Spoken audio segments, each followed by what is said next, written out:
Good afternoon and welcome again to the stream. It's been a while, I know, but that is because at the moment I'm doing I'm following an educational program at work, which requires me to follow a course, specialized course of about 2 months. And which actually means I have to do some serious studying, which of course, you know, takes away some time from my hobbies. But every now and then I do have a little bit of time to actually do some streaming and more importantly, do some level design. So today is one of those days. So what we're gonna do is, let's say for 2 hours, we're gonna work on the hub area, because if I remember correctly, the third and final map of episode 2 was completed. Hey, what is up, buddy? Welcome. Good to see you again. So, you know, whenever I have some spare time in between, it's gonna be, the course is gonna take until the end of October, where there will be exams. Yeah, terrible time, but I have to go through it.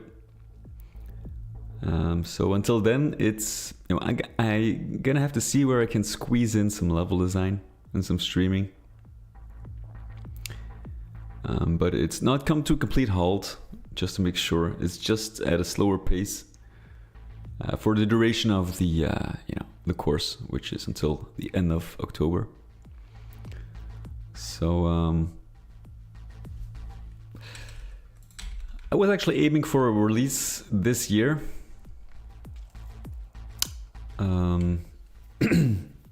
Of the mod. No, technically I still consider it possible, but it's gonna be tight. Of course, you know, I can pick up the pace again after the end of October, but until then, we'll have to see. So I can't make any real promises, but you know, I'll just keep grinding until it is done.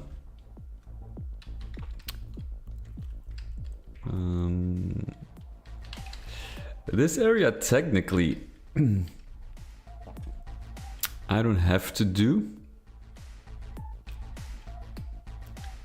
because, you know, it's still like the third episode is not finished, and this was actually, it's going to be a special contributor area. So that's actually, I can save this up until last, so that's not really a requirement. What I did last time, I think I was off stream just a little bit. Added some monsters here, because although it's a hub area, it's still, you know, it's still pretty large, and it would be very boring if there weren't any monsters. So what I'm basically gonna do here, what is required for this area, for this map, is the final area. We're gonna have to drop down, so I have to script this. The basic idea is that there are 2 switches. There should be 3 switches. And I think one will have to be positioned right here.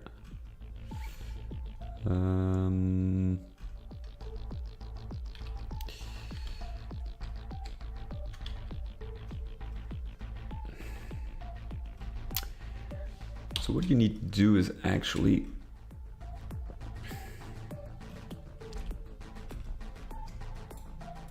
activate 3 switches, which you can only activate by completing the level.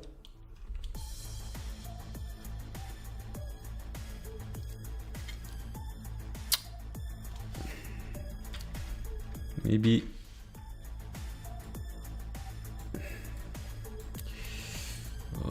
have to clean up some geometry here.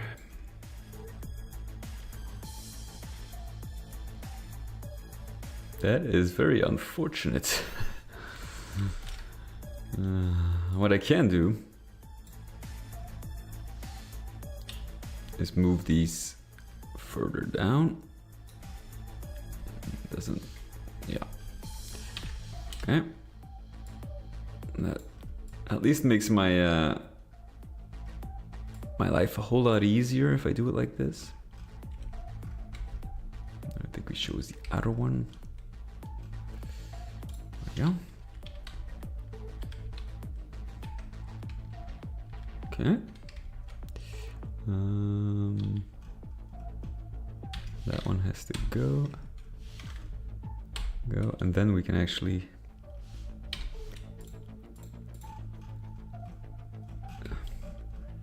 just use a stair builder.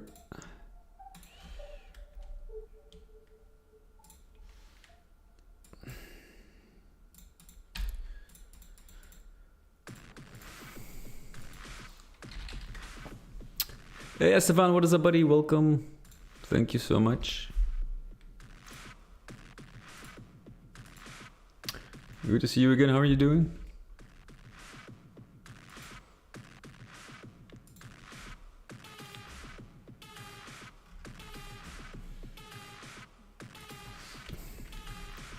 So we're gonna just merge these. There we go. Clean it up.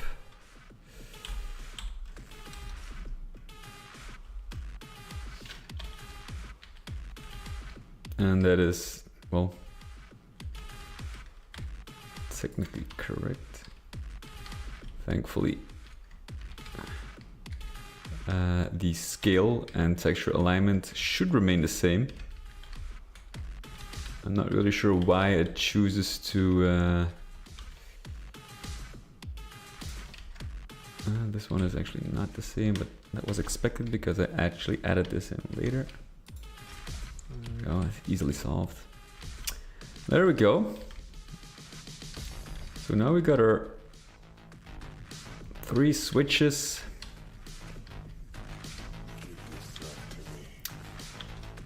Which represent, you know, the 3 levels.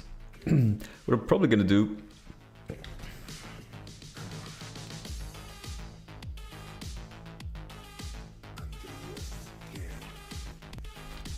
I'm gonna need like a sort of like I'm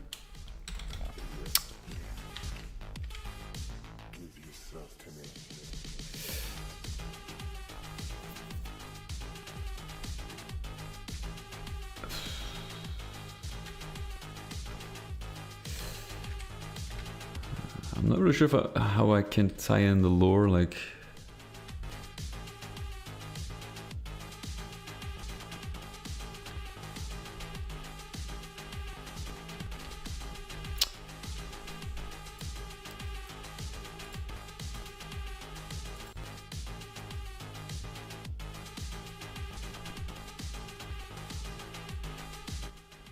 that's weird.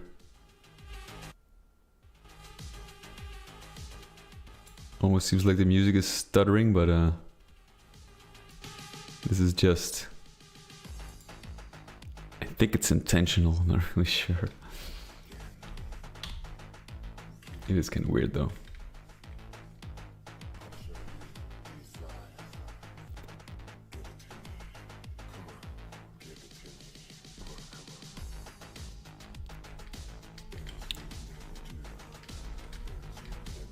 Okay, so lore-wise, I have to figure out a way to let the player know if he tries to activate this switch. Let's see.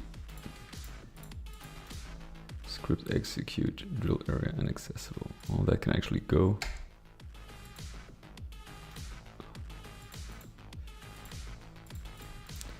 This was initially, I did this initially for, because I wanted to release an earlier version of the map. which actually, well, you know, I just decided to wait until full of episode 2 is completed because I don't want to release too many different versions.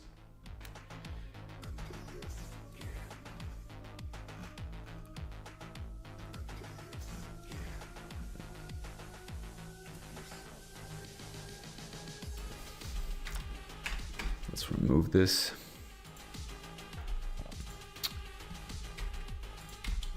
Because it was taking so long, but then I just decided just to push through and just make sure the episode 2 is fully playable. Otherwise, you know, there's really no... I don't see any point in it, to be honest.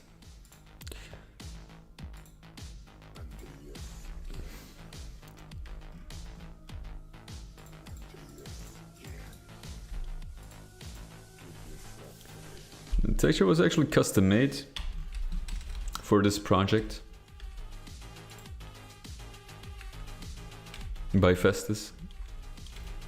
Did a great job. I think all of the ice textures are actually custom made. This is all completely from scratch. This one can stay because there's nothing.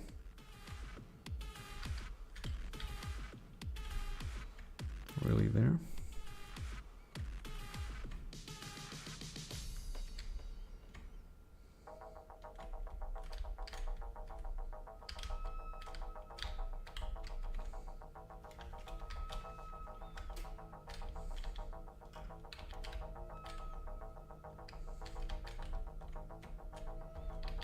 Let's see what this one's. Let's check it out real quick.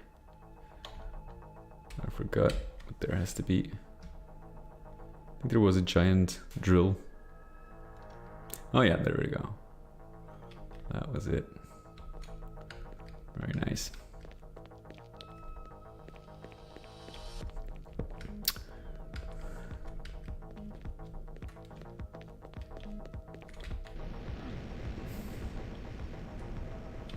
This does look familiar, doesn't it?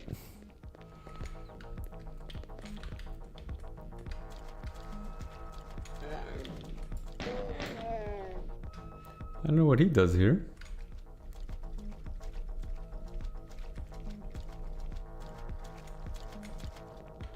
But you know, this is...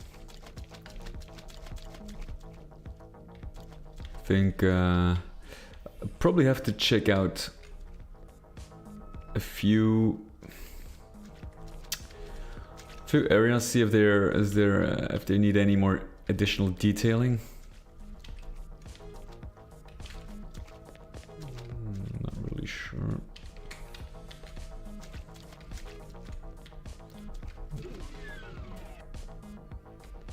This elevator cost me a few hours of my life. But I finally got it working.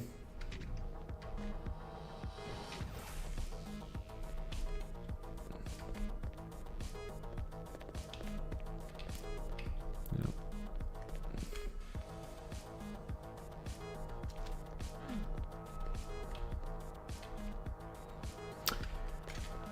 Oh man, if I just think about like how I started out from nothing and like the whole process, how long it took to actually make this. It's scary. Like the dark ceilings, which is something I really like. To be able to shade it like that through very simple means.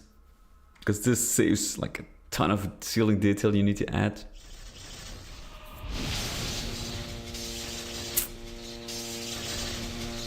That texture, I'm not really convinced I chose that.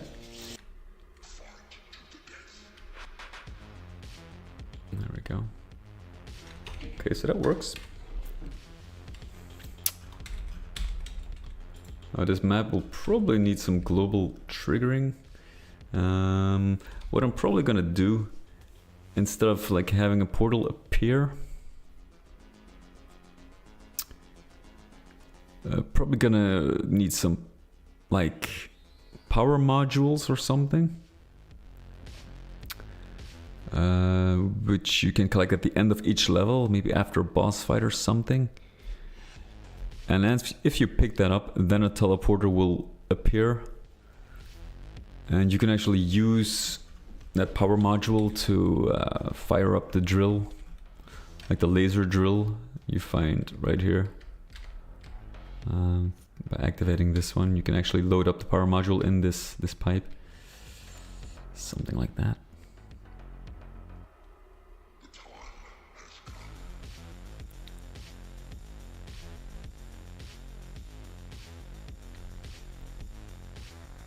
Something like that.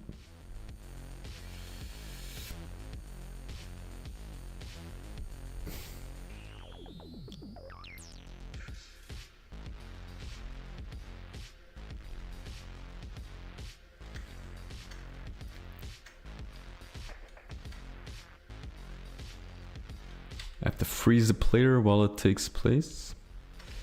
That's okay, that can be done through scripting. What I do need to do is actually make these parts a little bit slippery.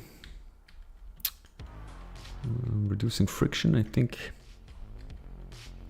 I'll have to check out the other maps.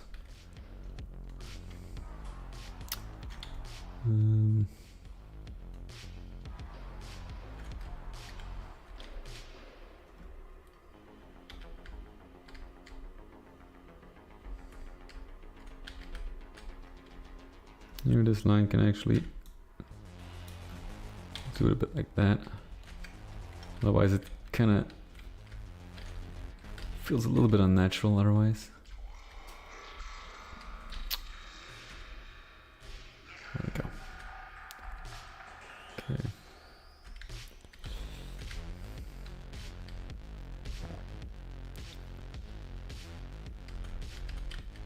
These things.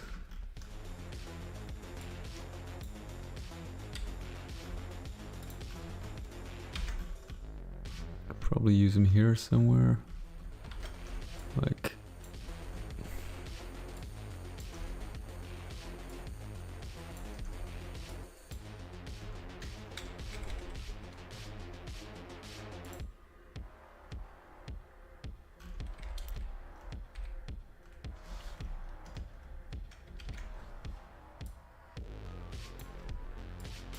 that.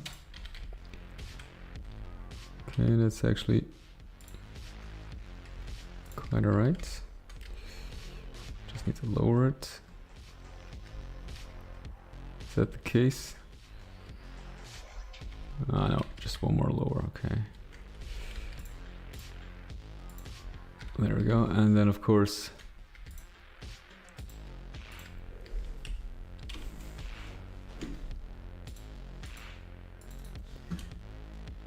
I think 35.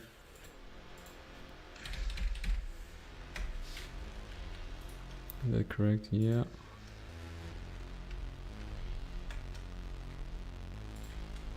I think just reset it. There we go.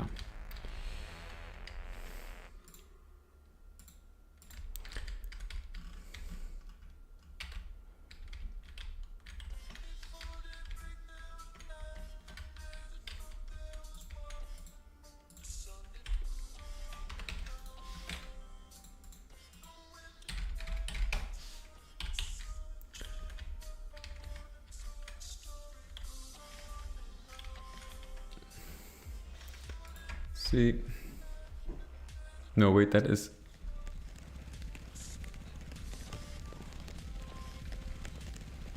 oh, I totally missed these.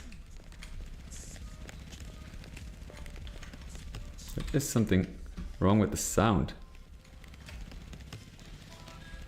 Not really sure what causes that. There's definitely a bug.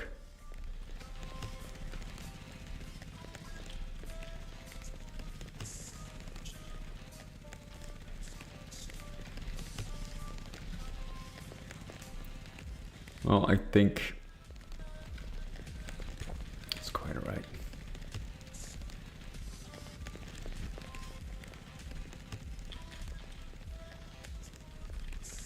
It's weird that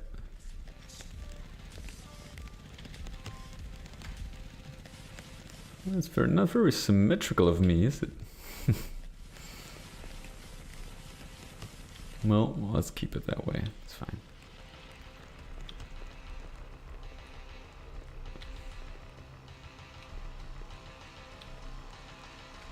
I think, I'm not really sure. I don't think these this level requires a lot more extra detailing, to be honest.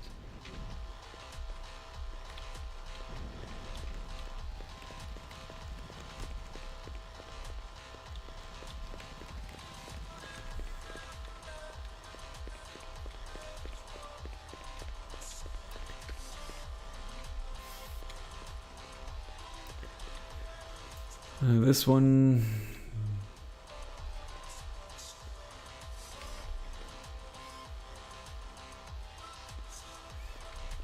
it's actually secret. I just wonder how we're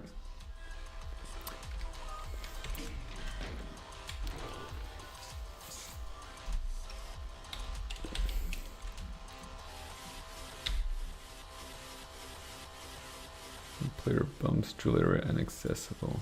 Ah, wait, okay.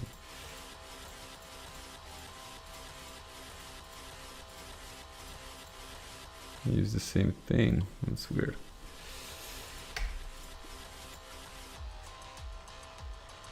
Block players. Yes, okay. For now, at least, it's temporarily.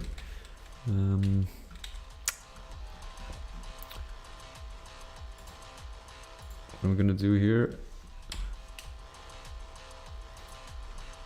actually place health and armor. I think we can actually power ups. I think a mega sphere might be in order, and we're gonna fill it up with some goodies. Which goodies? That's a good question. Ammunition. Let's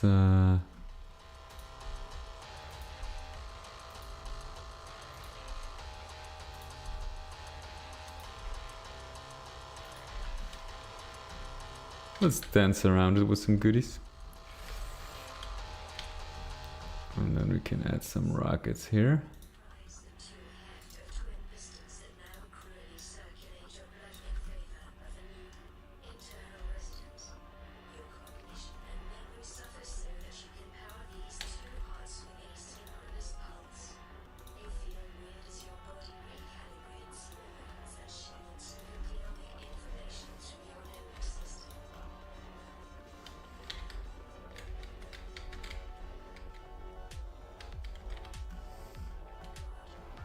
And then on the outside part, some clips maybe?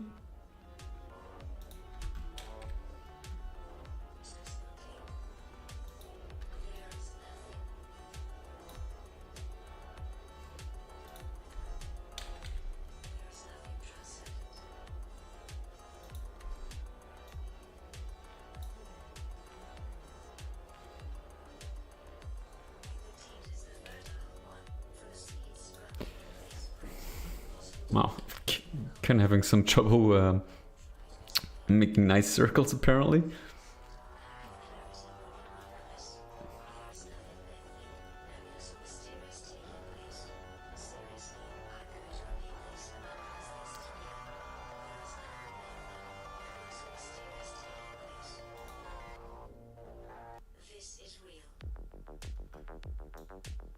Inner part, inner.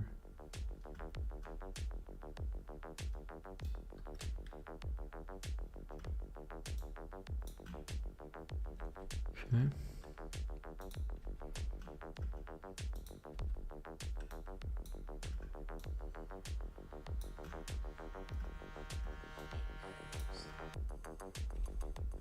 And then on these points, we add some shells. That is a shitload of ammo.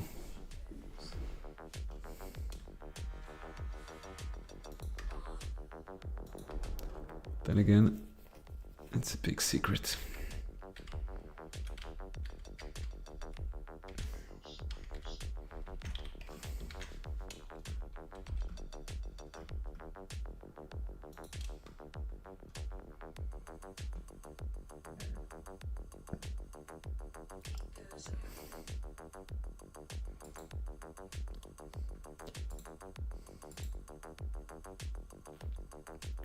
There's no need or no use for these because you have 200 max with the Megasphere.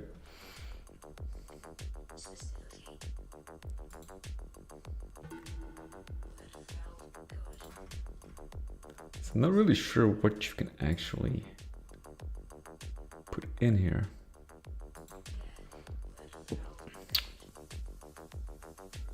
Maybe just another rocket. Although, no, it's just shells.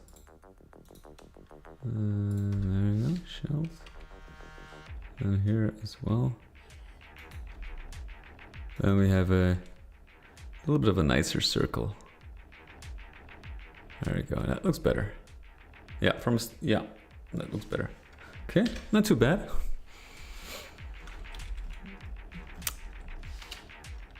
This secret has to be hard earned. I have to think about how we're gonna do this.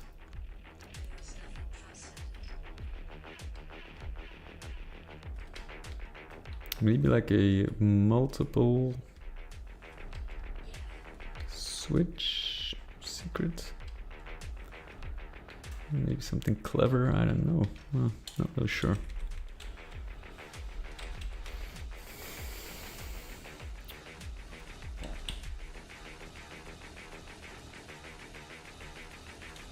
Then again, like, if I actually spawn in some monsters. Anything that needs testing? I am planning to actually do some internal testing, yes. Before I put it out in public. But initially I kinda, like, I want to do some quick tests to see, like, just to check for balance. Balance issues like, you know, ammo health. Can I make adjustments where needed? If I'm not considering myself an expert player. Just, well, let's say average, you know. But I do have the advantage of knowing my own maps. And I kind of know what to expect when and where. So I kind of have an idea of, and it's subconsciously, you have this idea where I know which fight is coming up, so I kind of adjust my usage of ammo, even subconsciously, I think, or even, no, let's say not subconsciously, you know. If I know, like, in the next room there are a ton of Mancubi or Cyber Demon, whatever, I know I'm not gonna use those BFG shots early on, for example, you know. So even though I can try to balance the game, I think it's better for somebody else who hasn't played it, experience it. That's why I'm not really for the idea of streaming, well, you know, streaming geometry, showing your geometry, that's fine, I think. But for monster placement, because if anybody who has been keeping track or, you know, viewing me each time, they also know which fights are coming up, you know. And that makes it harder to kind of, well, to test purely the balance, the weapon ammo monster balance.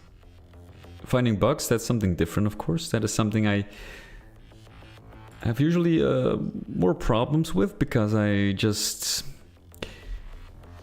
play in a certain style, you know, play style. It's easy to miss for me, and it's true. Like, if you have good testers, they will snuff out these bugs. or these glitches, things you can exploit where you can get stuck, you know, that's also important. But you know, it's like the more people, I don't want to, you know, just put it out there. Although like there are always bugs, you know, somebody will miss if you have like a small, very small testing team. You always miss bugs.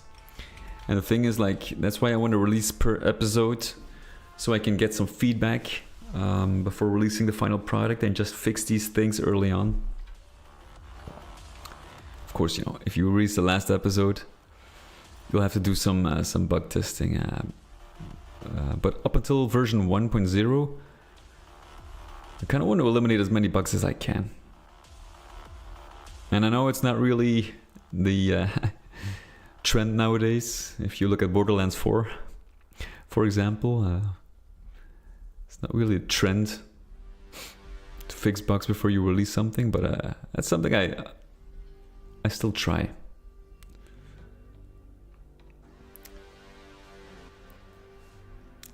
So we'll see. But yeah, I'm definitely gonna need some testers. So if you're up for it, are you in the Snakebit Discord server?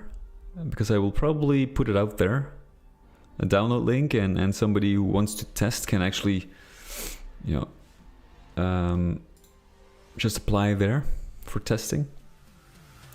Of course, testers get full credit in the mod, of course.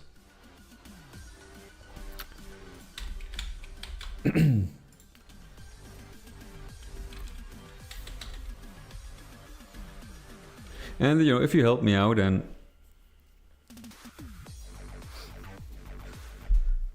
if there's anybody who, you know, would like to stream, I could just, you know, wait like maybe a few days to give you a head start. If you wanna stream the gameplay or something, I don't know. But this is just like an in-between release, of course. Now it's a full episode, which took me a lot of work, so it's not like it's a very small release either, but you know, it's not like this is the version 1.0 or something like that, so. I've been yapping too long about this. Let's see, what was I... there's something here I have to check out real quick. And this one. That cannot be intentional. That, I think, was more intentional. I'm not sure why I reset. Or did I just forget? I don't know.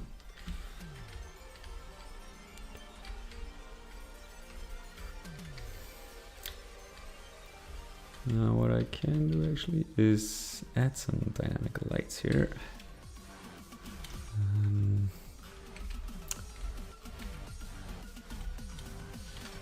Let's use this one that has the right color, I think.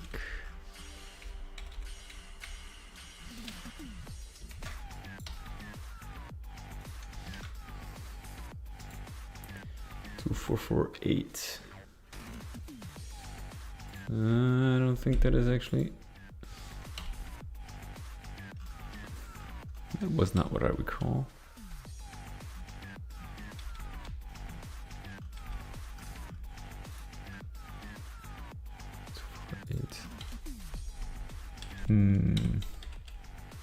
Let's see, I don't think that was the case. The problem is I'm the creator, yes, indeed. Indeed, so I kind of look at this, like the way I experience it is different.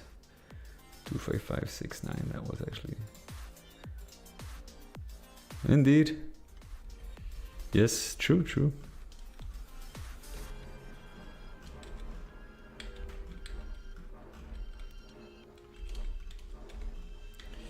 The thing is, I kind of... I know what could go wrong. But I'm not really sure what will go wrong. If that makes any sense.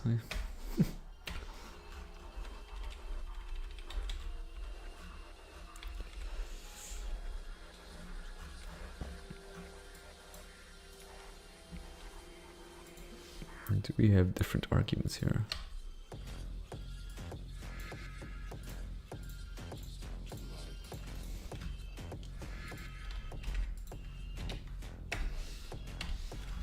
I think it's the difference is minimal, so it seems. There I used the correct one. And consistency is an issue.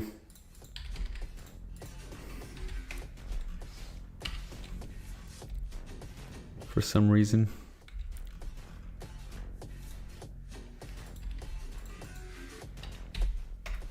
I can't even notice the difference, but let's see, you can actually should use attenuated lights. I'm not really sure. Can up this.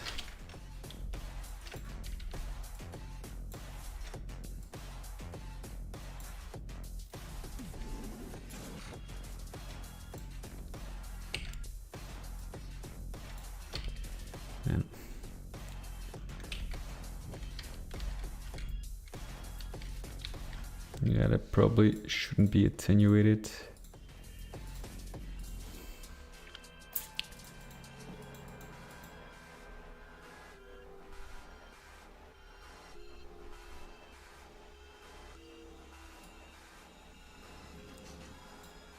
Right. Normally, okay, that's nice. Normally it resets to white. If I change the light, the actor. That looks quite alright, actually.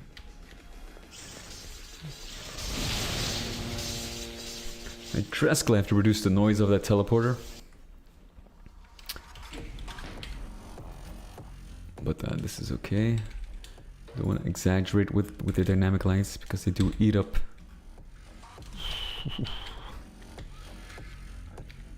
They eat up a shitload of. I wish there was a way to actually make, like in Half-Life, make the textures emit light. Now that would be a game changer. It would make my life so much easier. I'm not really sure if it's possible. Is it possible in GZdoom? Does anybody know? Anybody got experience with that? Not really sure it's possible in GZdoom, but that will you know, eliminate well, let's say I think 95% of dynamic lights you need. Maybe all, I don't know. Nah, maybe like if you want to get, like have a light bounce on the floor or something, or shine on the floor, point light maybe, something else. But I think I could get rid of 95% of the dynamic lights if I had like textures be able to emit light.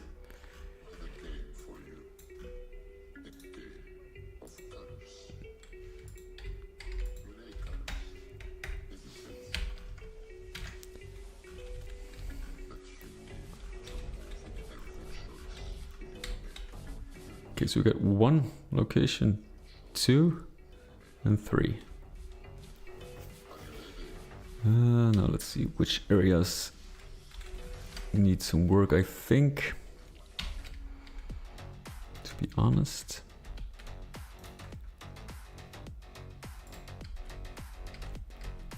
I think we're pretty much done here. Line. Let's see. Block everything. No, just make it unpassable.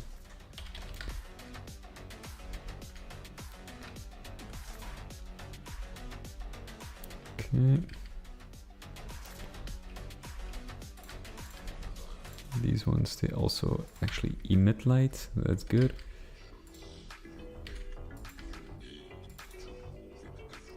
Okay.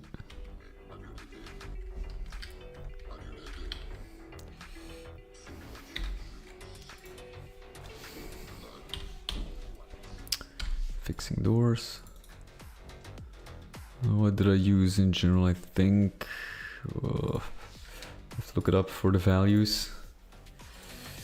We're gonna use the same throughout the whole. I think it was speed 24, which kind of resonates with the audio.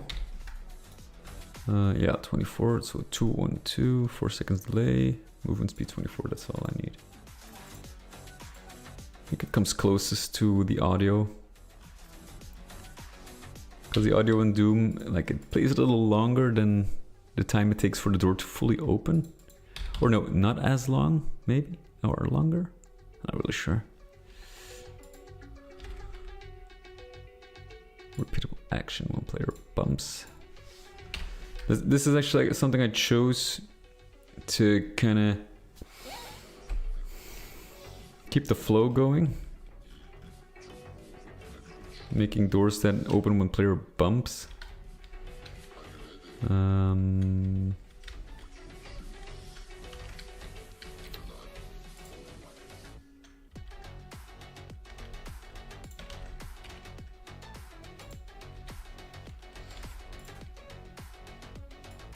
Not really sure. What do you guys? What would you prefer? Like manually open the door by pressing use, or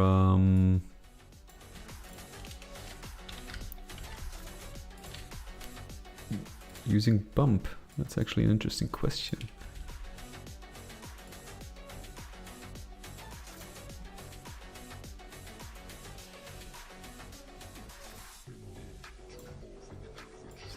Interesting question to ask.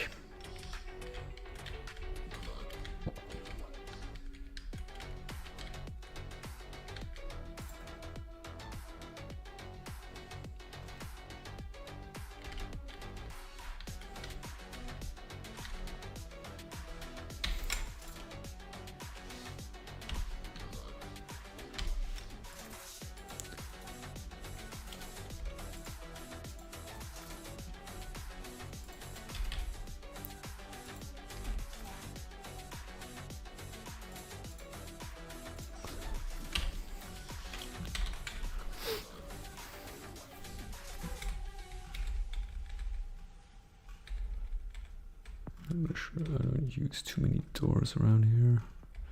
These are actually all working. Split doors. I'm just gonna save those. Okay, I think that those are all the doors in this map. Maybe. This one. 10 to 24, okay, that's all good. Type. Open stay, okay.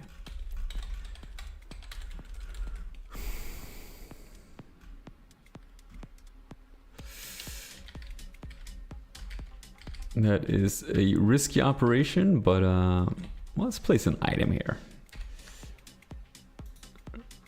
With high risk should come high reward, so what we're gonna do is actually maybe a weapon, rocket launcher, something I kind of want to health and armor, maybe green armor.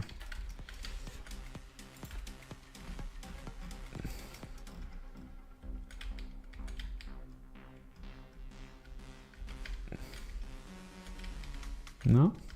Yeah, why the hell not?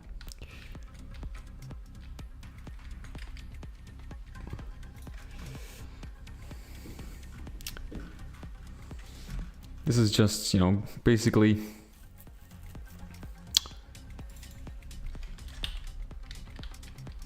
a little bit of fine tuning, and this actually works pretty well.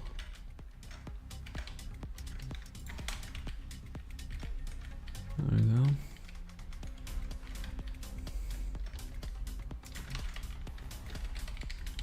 Okay.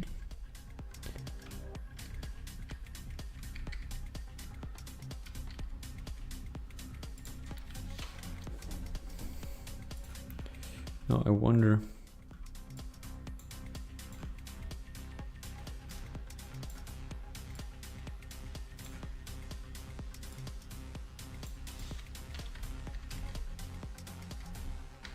That actually doesn't look too bad.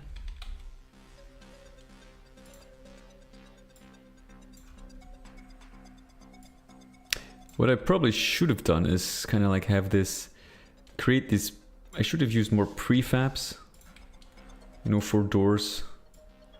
So we can just pick him out somewhere in the map and just use that specific door, like you can actually build, instead of just one door, you can actually build the structure around it.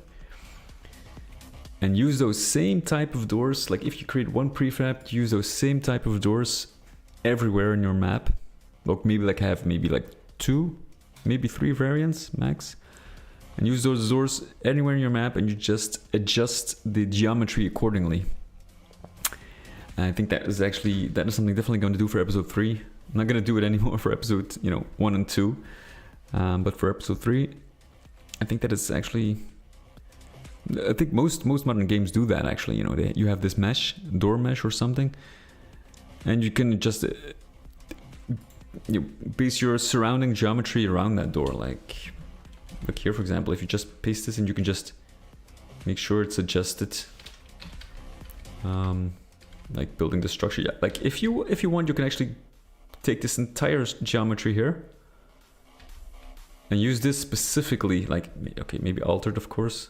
Because this goes down, but if you were to just keep it like the same, you use this one here as well. You can use this and just then it's pretty obvious. The player will know exactly what to expect when just seeing the door from a distance. And I kind of try to use it here by using lights. Green is accessible, red is not accessible, and orange is accessible from a distance, like switch activated. And that's kind of like a language you convey, you speak to the player. And I think that is really something when I started out this mod, which is, more than 12 years ago, that was something I never took into account, because I had, some experience when it comes to level design, but I never really. I think those concepts, I'm not really sure. Well, they probably would have existed for a long time, but I never really took them in. Like, never really thought about it. Like, you have to speak a certain language that the player understands. Like, it makes it easier, makes the flow better. Because if you have 100 doors in your map, you could just have the player try out each and every door. But I feel like it's a lot easier if you have like a few doors which are green, that the player knows, okay, those are the ones I can access, the rest I don't have to bother with. Unless that is your specific goal, of course, but this is something I would prefer. Just make sure it's clear. No, I don't want to go as far as, the yellow paint situation. Absolutely not, but I do feel like you kind of have to... I do believe in the concept of pointing out places of interest. And also have places that are not really pointed out, which can serve as like secrets, or where you can have some extra valuables or something. But like the main goals, maybe not as clear as using yellow paint, but at least I think what I've noticed, what a lot of games do is actually use these kind of flares or these green sticks of light, light sticks. What do you call them? I don't know. And they just lay them out on the floor, so okay, that is the way to go.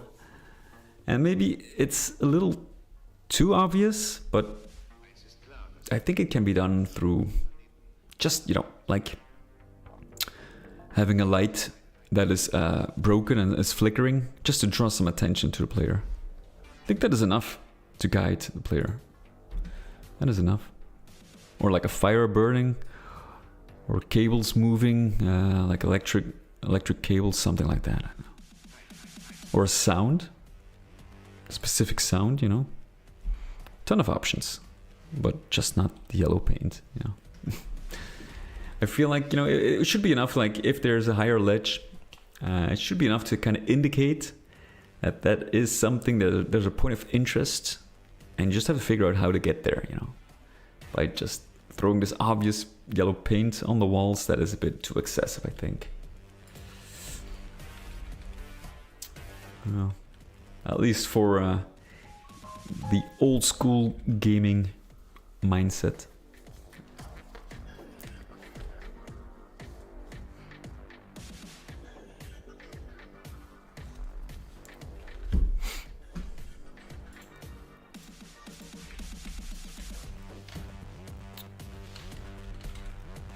Let's see.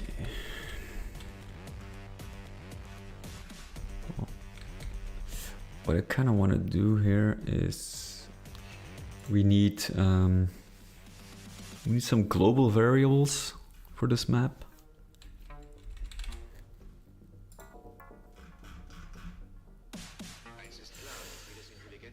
General functions, okay. Global functions. Script up on enter.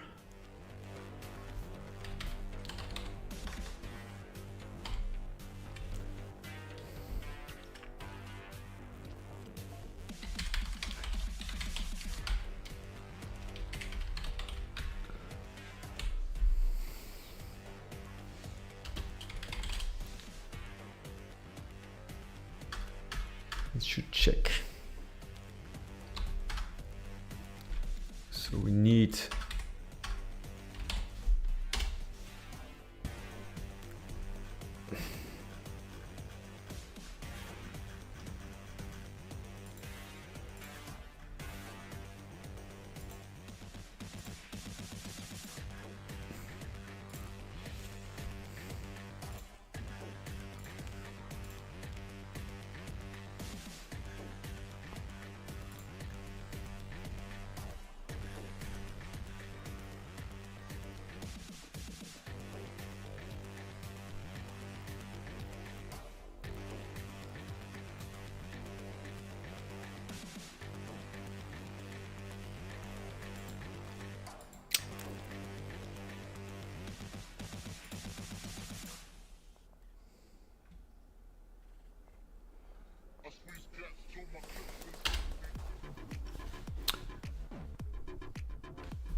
do we need to put that in parentheses or not? Yes. Okay. No, wait. No, it doesn't. It's not required. Okay.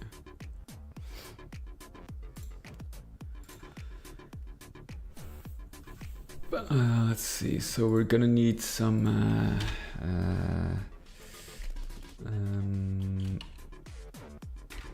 A2 map 1.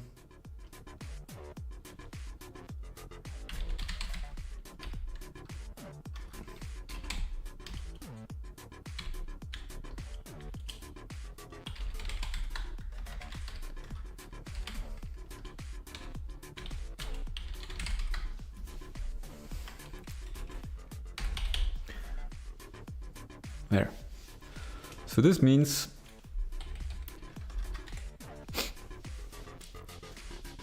basically something upon entering this map,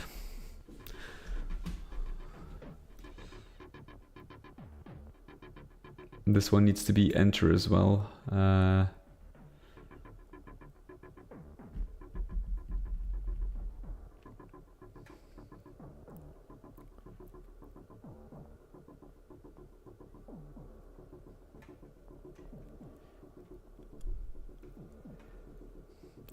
So if you enter this map, it checks whether or not it checks which map is completed, and then you can basically do whatever. So if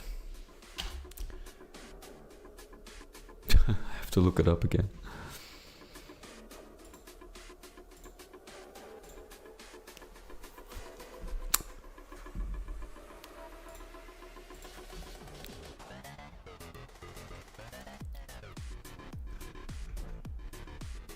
Now,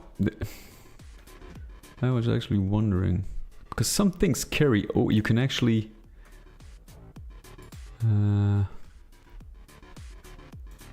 there are some things that carry over. Some specific things.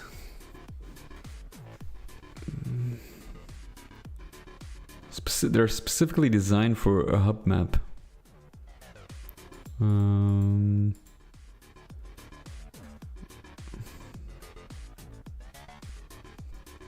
Change set global.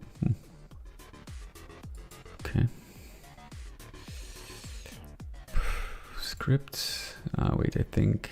Yeah, you can actually execute scripts in other. Of course, you can execute a script.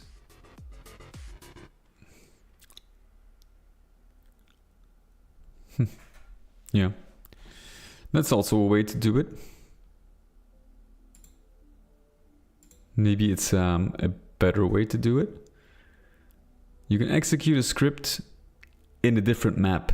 So if I use this map, for example, and I press a switch, I could open a door in the hub area. That is possible. Now I wonder what is the most efficient, like CPU friendly way to do it? Is it that?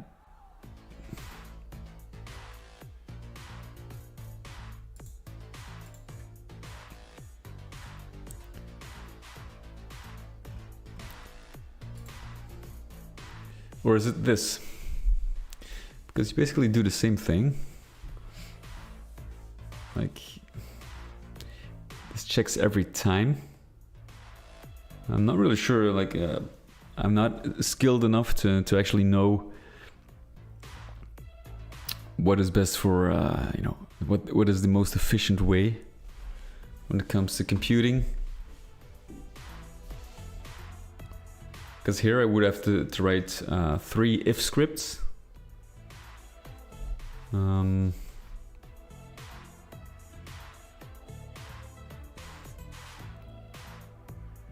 Whereas now this actually,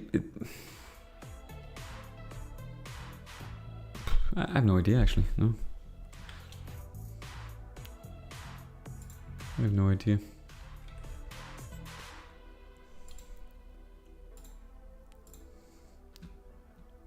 I don't think, maybe it doesn't even matter all that much.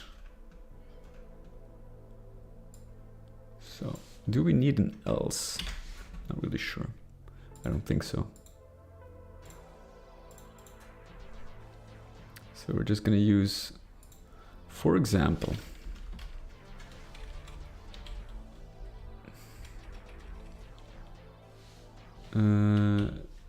is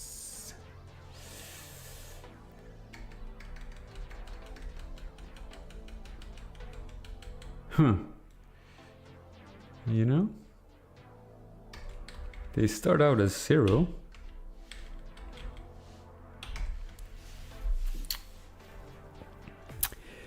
I wonder, can I write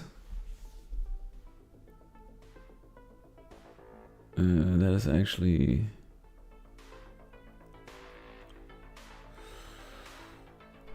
think.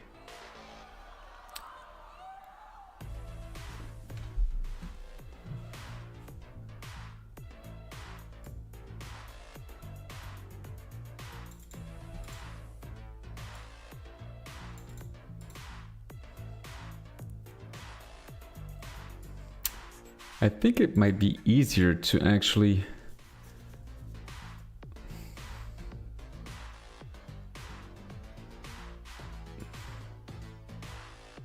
activate a script. We're just going to use void. I think this actually might be better. Episode 2 map 1.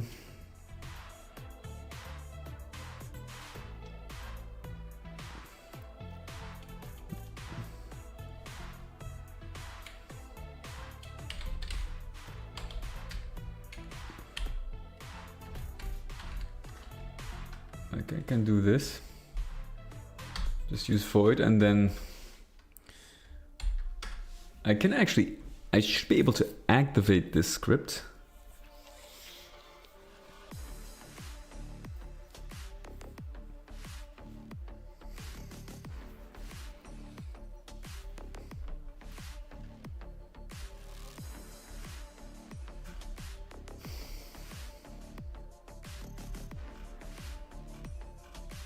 Now we're gonna test it.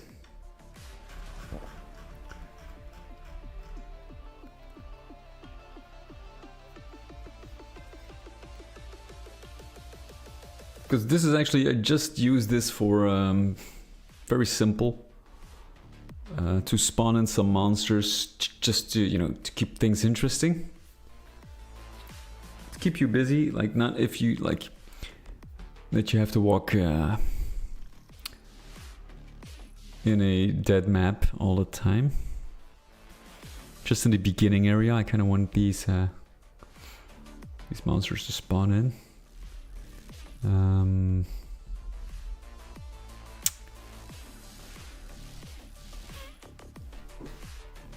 So I need to, like, for the drill, I actually need to write a puzzle item.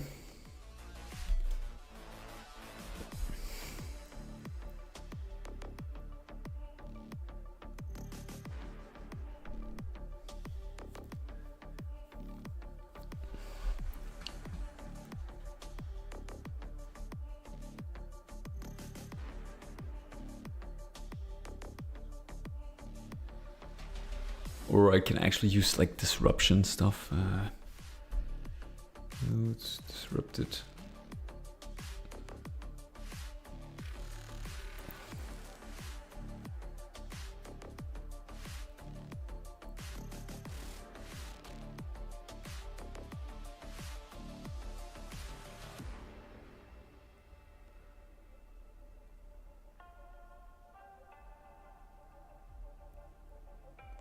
Okay.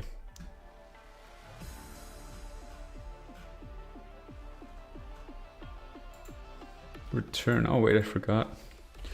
If you return... Ah wait, enter is just the first time. Enter is the first time, return. So you take away all these.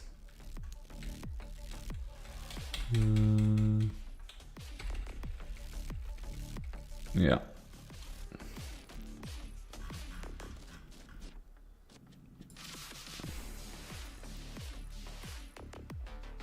Okay. Now we're gonna test this out.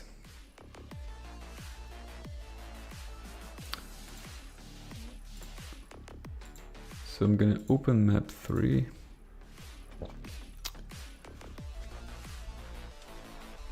And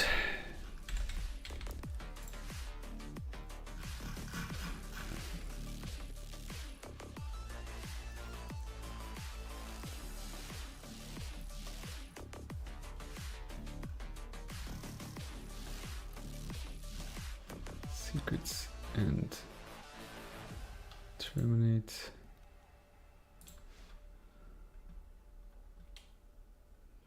Okay, what are we gonna do here?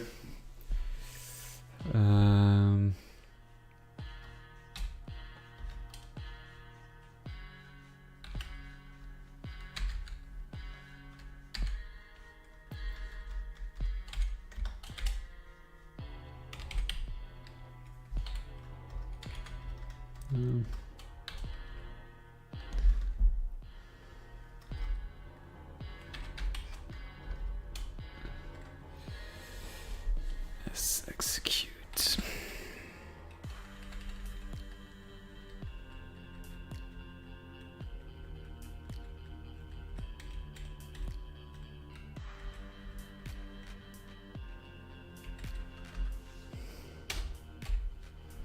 Script, there we go, map. Yes, execute. I have to see if there's anything script map which contains the script. Well, that is a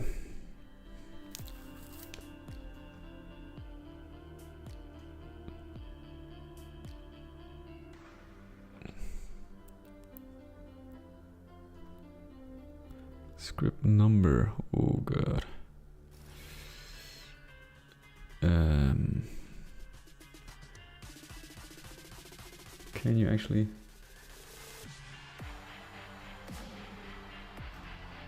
Okay, let's see if this actually works. Script. Can we actually use, instead of script number, can we use this? Let's see, to map 3. Oh. Map.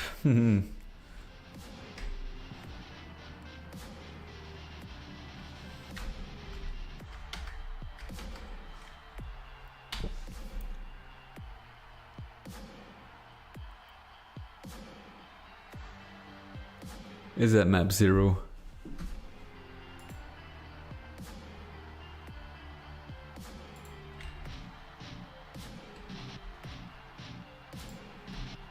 Can you actually see which map number it is?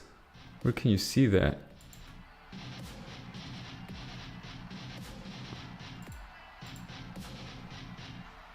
Wait, you can actually see that, I think. Oh.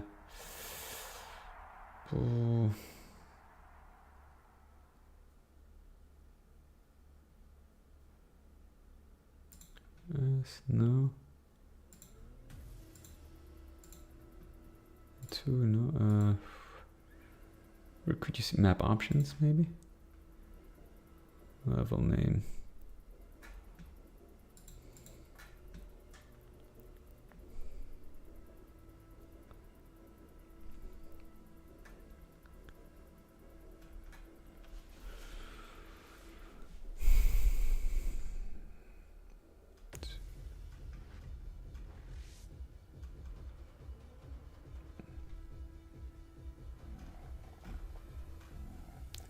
It's named execute. Ah, wait. Actually,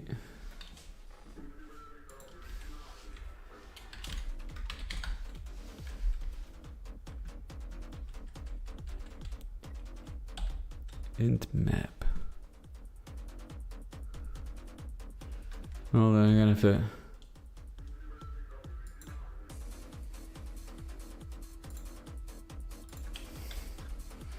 Do you start at map 0?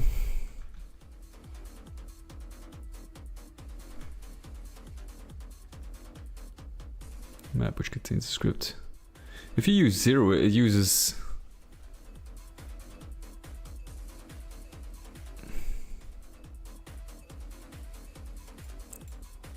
It uses the same map, I think.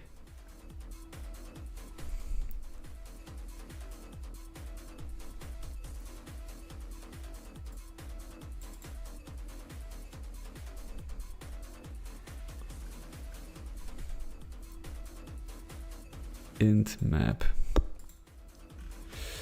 Oh, that is a good question.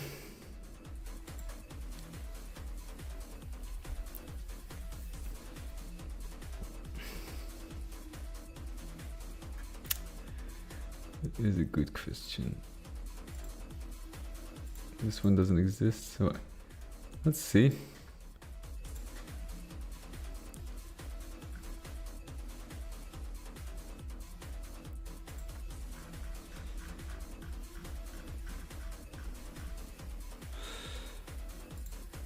I have to kind of do some guesswork, I think.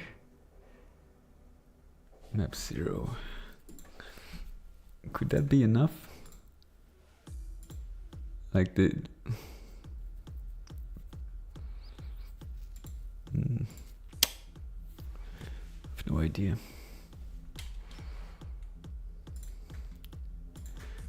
Do you have map numbers? Or did I write it in decorate maybe?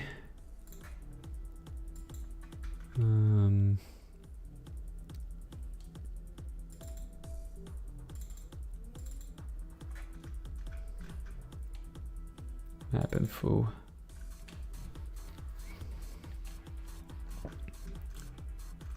Cluster 1. Level num is 1.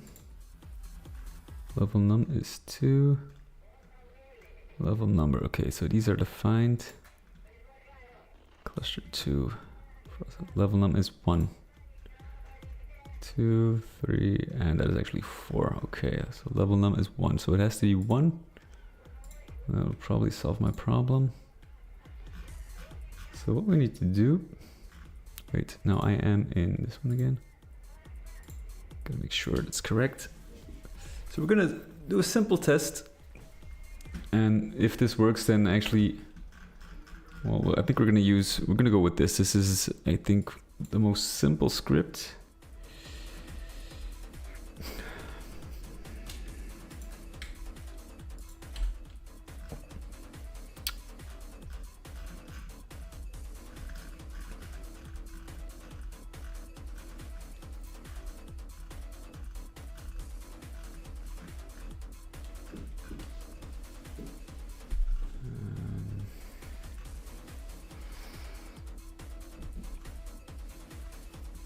I wonder, can you actually change integers that way in a different map? I wonder. So this is actually, I have to use it for map 1,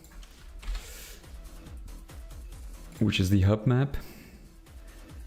So A2, M3 completed. Okay. That is that. Let's see, and then I have to do this. I think it's void. Is it a void script? I think so. Okay, and then what we're gonna do,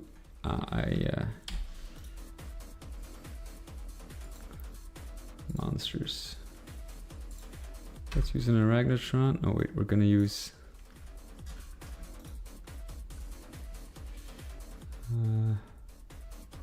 gonna put him on dormant.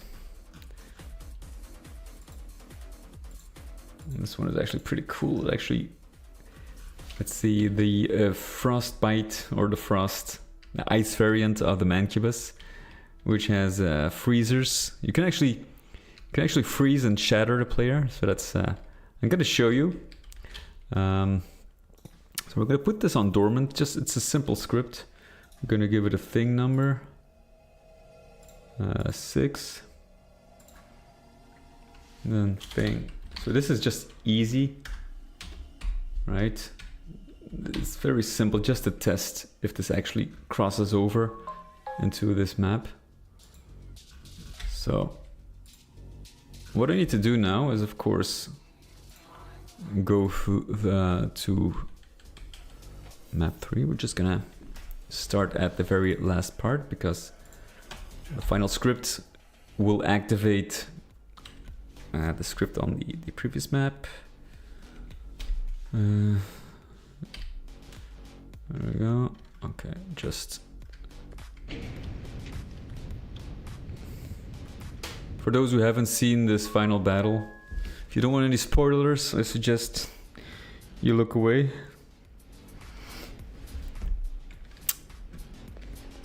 And for those who want to stay, a little bit of explanation. So what I did is actually, I'm gonna spawn 20 monsters, which are completely randomized. I had to choose monsters that would actually fit on the conveyor belt, of course, so no Mancubi. But it's completely random, so each time you play this map or you activate this switch, you can have a different outcome of monsters lineup. Some of them are, this is obviously a pretty tough lineup, as you can see. There are also, I use barrels here. You can use it. You can use this whole area. This is a very dynamic area. You can use it to your advantage. You can lure them into the teleporters. I mean the crushers. You can use barrels. You could basically. You can actually finish this map without having to fire a single shot. They can just destroy themselves. As you can see. So this, I thought this was pretty fun, and probably in episode 3 I'm gonna use a lot more of these barrel mechanics, just, you know, because it is fun. They actually normally don't infight, but one of them hit the other with a barrel explosion, and then you get infighting of monsters of the same class. So we're just gonna let them come in. It's, I think it's one of the more fun map mechanics I made for final areas. I kind of want to do something different with this. Instead of just having monsters, you know, like this is really gives a different dynamic. It's something else, and this is something I definitely like. So normally after the 20th monster is spawned in, then you can actually, the portal already opens. So you can choose if you want to go or not. But now this actually activates the script. And this definitely seemed to work, so let me show you. There we go, we are frozen. I pressed use, but normally...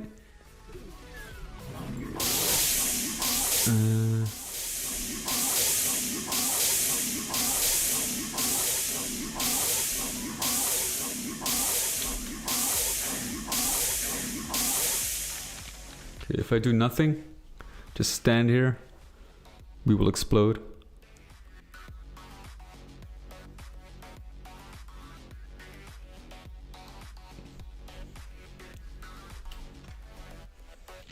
There we go. Bam. Okay, so this is... I think it's working. No, only one way to truly find out, and that is if we start this map.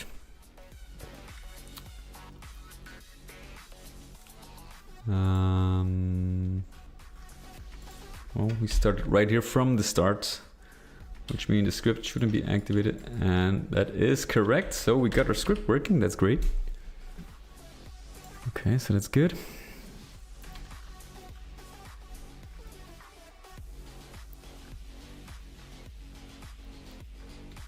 So what I'm gonna do...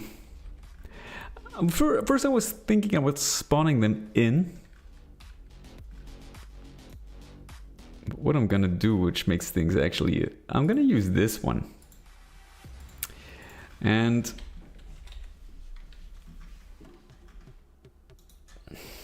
I do have Stone Demon. Let's put them all on dormant. So what I'm gonna do is I'm gonna start the map with monsters frozen.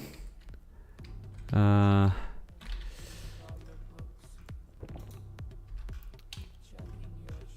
I'm gonna, each time you complete a map, I'm gonna make a selection of monsters that are gonna wake up. I think that's actually pretty fun.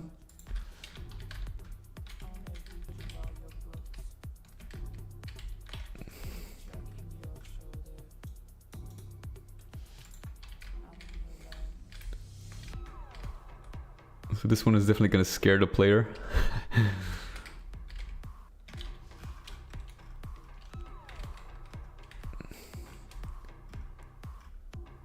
The only downside is of these mancubi is that their ranged attack is not as great.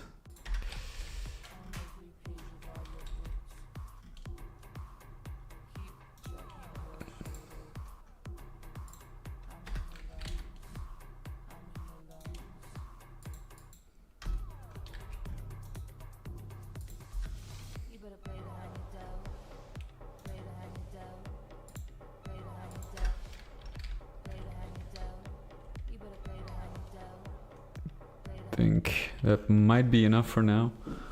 They're all on dormant. So I can just make a selection. And it's actually a very, very simple script. Just like this, I have to make groups of monsters which all have the same thing ID and just activate them. That's actually pretty easy. So I have to do the same, like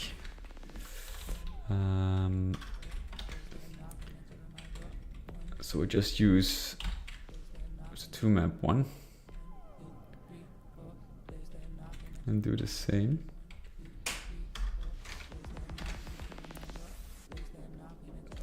Episode 2 map 2, episode 2 map 3. There we go. Then you can change these numbers.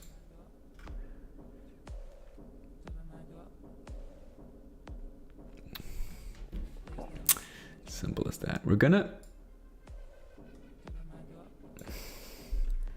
put them a little bit further down the line just to make sure.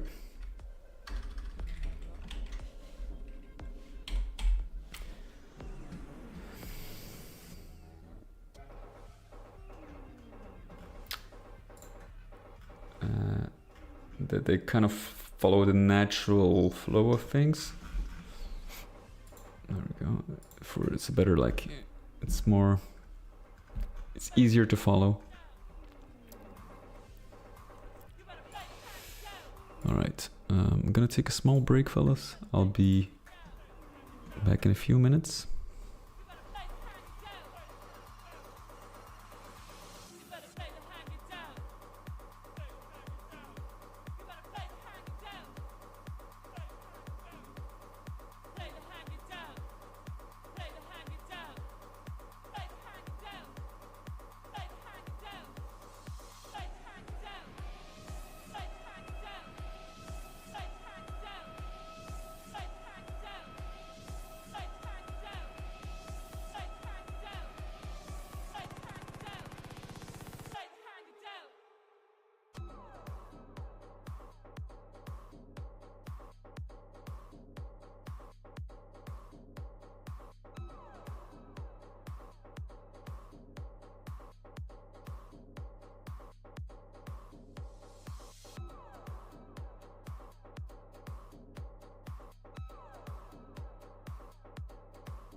Okay.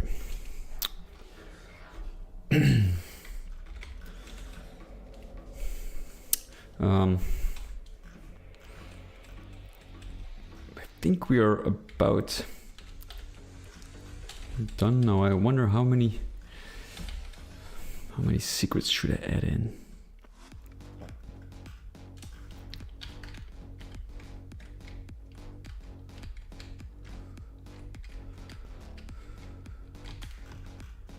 Not too many.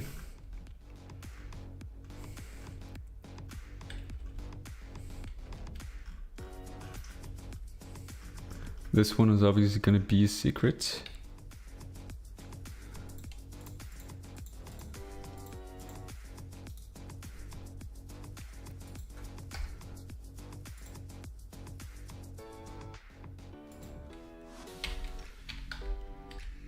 So I think maybe 2 secrets. I think that's enough. It's a hub area after all.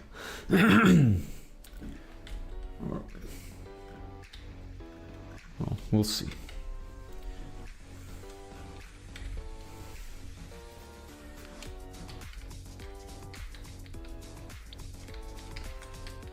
This one, I think we can actually just add a bit more decoration. Just basically what I'm doing here. I think the base map is actually finished. It's just some polishing, and of course I have to do the final area, but that is something for another stream, because I have to think about how I'm gonna design. The final boss is actually finished. Did that a while ago. My first actual custom monster I made, and it's pretty good. It's gonna be an interesting boss fight. We have, as you can see, like this one. I used this initially as like a mini boss for the first episode, but it's actually proved to be pretty powerful. So this one actually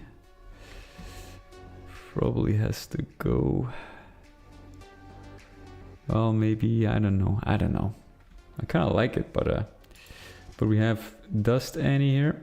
It's the Annie of, I just named them you know, because of the map. The first map is, or the first episode actually, is taking place in a very dusty environment. This one, the overall tone of this map is like the green slime, which actually is kind of defining for the second episode. So it's just to kind of know which monster to place where. And actually, as you can see, like the boss, she's no longer upside down, because I kind of want to do some variants. But trust me, it's gonna be very interesting fight.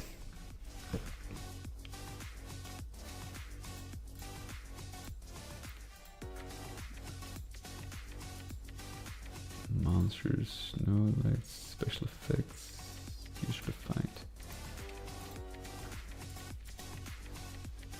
Okay.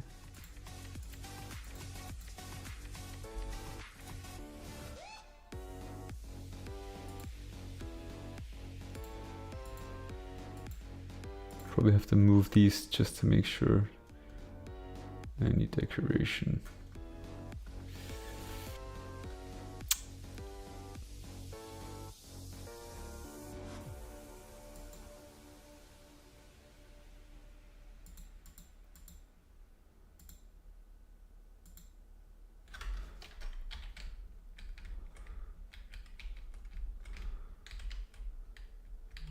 I truly like this. It's a very cool thing. Now in the sequel, Annie 2, I have some plans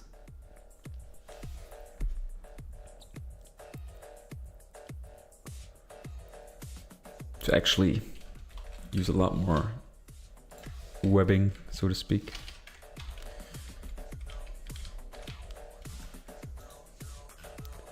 Website stim.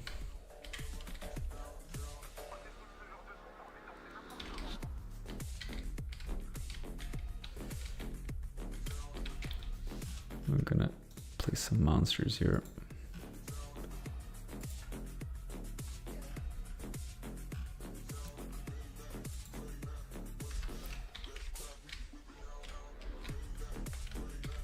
I feel like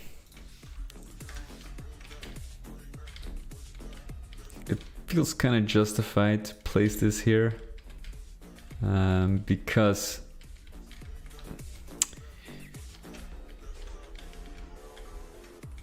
he is so powerful. I mean, like, he has a short range attack, so I have to be like, I can't place him in the open like you would do with a normal Mancubus, because, you know, it's a great, like, it's a great monster to use in short range and in long range, because he can still pose a serious threat even from, like, standing on that ledge, for example. You know, if he spots you, you have to dodge some incoming projectiles. That is not possible with this variant, so I'm gonna use him in a little more tight, in a few more tight places, but that is not like a big deal. Now, what I didn't use in this episode is actually, I haven't used an arch file anywhere, but I'm probably gonna use it for here somewhere.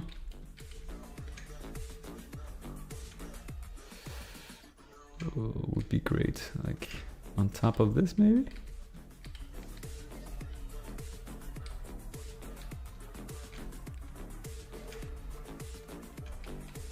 You have to seriously dodge? Yeah, we'll see.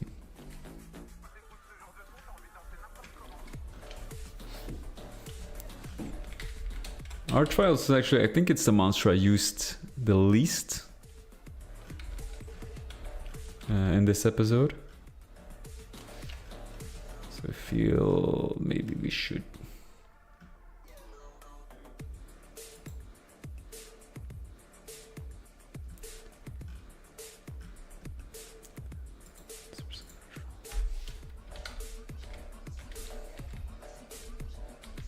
I think this is actually a nice fit, a nice position.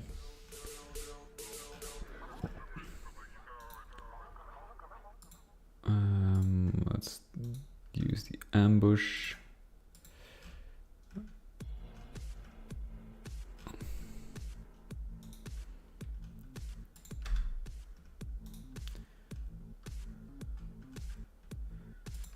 We're not gonna use too many high tier monsters here, because he's gonna resurrect some of them, probably. So I don't want to, like, you know, it's the hub area, so you have to kind of be like a bit more careful. It doesn't mean I shouldn't provide a player with a nice fight, but just make sure it's within acceptable boundaries.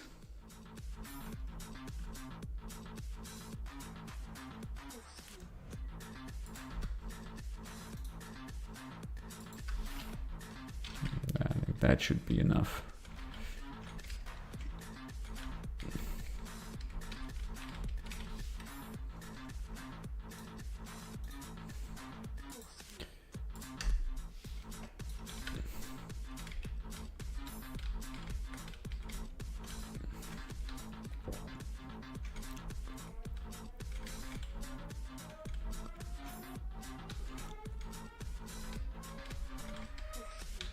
I think maybe replace this with Revenant.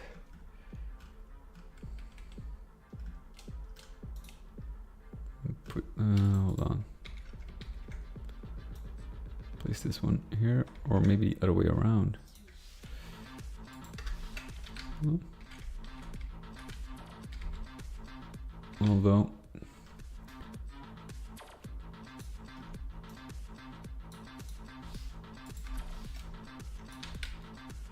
like that, maybe.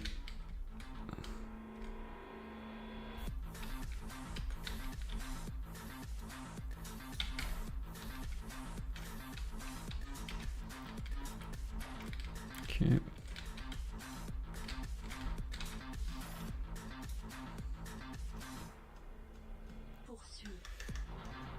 Inspector. The fun part is in this frozen section I can actually make good use of the stone demons.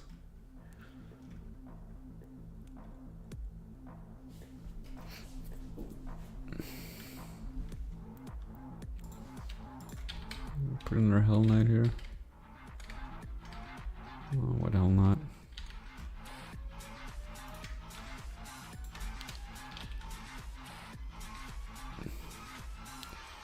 And then some lower tier monsters here.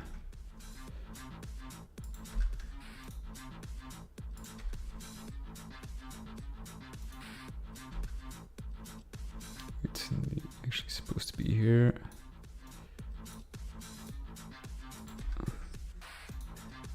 Let's use a former human. There we go. Spread them out a little more so they don't get caught in the crossfire too much. Of course, we will provide ample tools to heal and defend.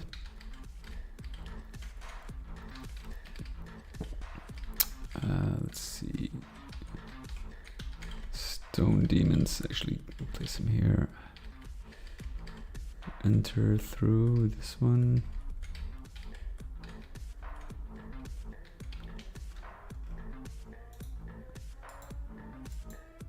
Stone demon. I deliberately tried to keep the custom monsters. Don't overuse them. Just a few to to be specific for the theme of the level. I do feel like this might be standing in the way of the player. Let's see, is there any other place we can use this?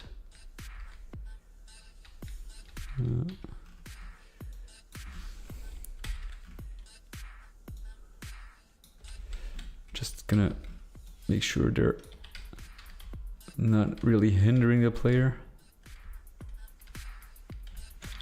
There we go.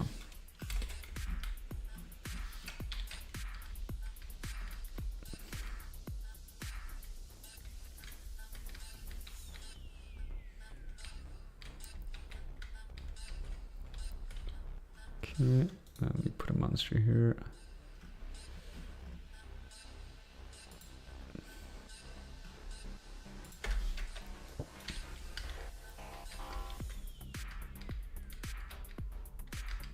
I think that's enough. The room is not that spatial.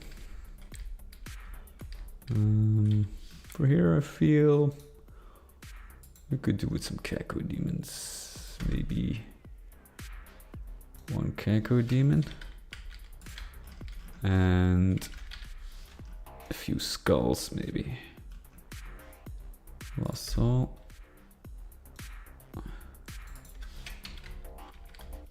And what I always like to do is put these on different heights.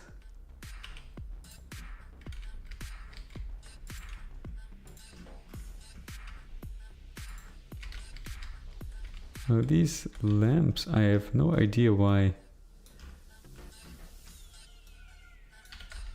I put them so close to the center. That doesn't make any sense. There, and then maybe one foot soldier. Your regular man? Nah, that's too much. Machine gunner, perhaps. Oh wait, I got a.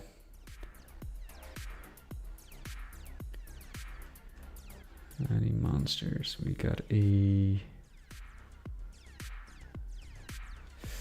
Oh, well, this one actually. I mainly use these because I don't use any of the. Hey, database, what is up, buddy? Welcome.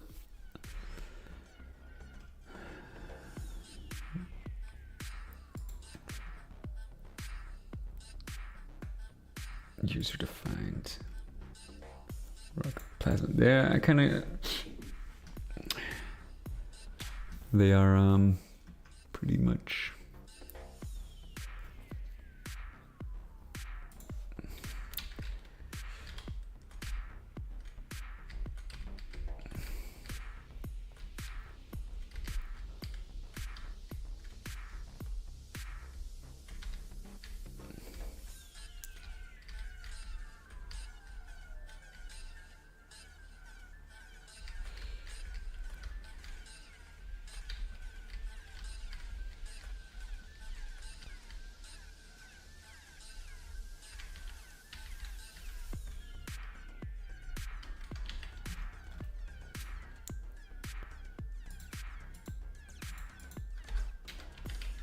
Frozen guts.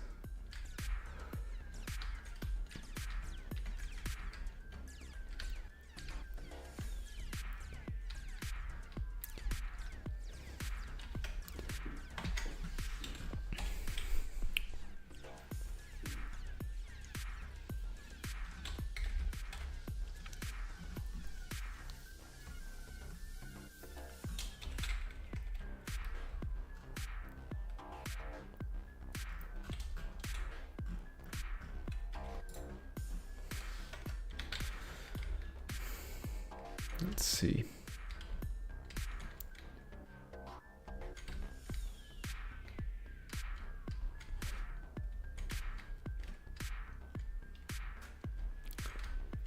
Now what I want here is actually a couple of long range, I think, rocket guy. They're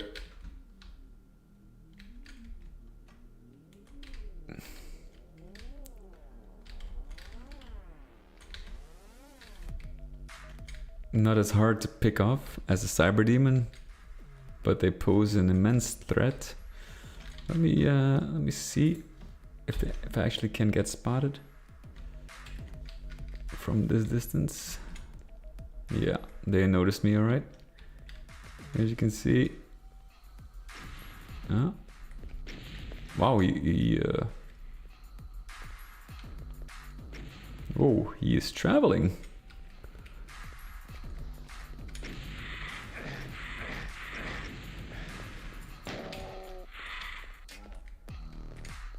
He traveled a long way. Okay. Very nice job.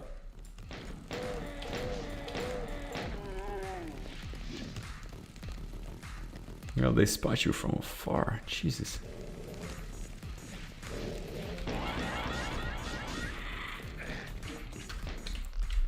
From really far.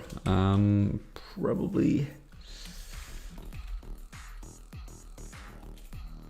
gonna have to prevent that, and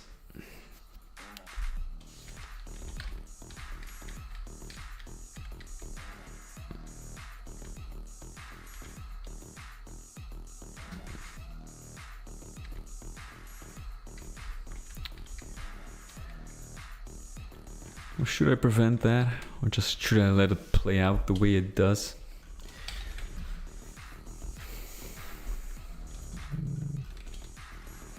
What I can do is actually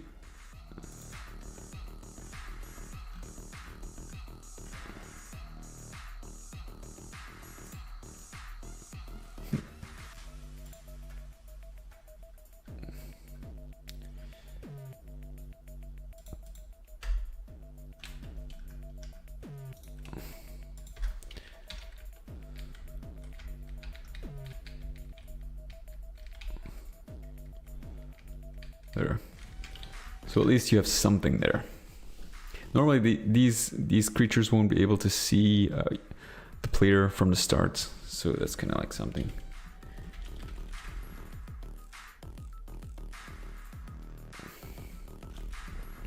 Could do actually to do the same for these ones. Just place them a little further off. Caco Demon. There. Now they're out of the player's sight. So only these two remain. Caco Demon is slow enough, so that's okay. These ones are fine. I feel like, you know, actually I feel like maybe like a Mancubus.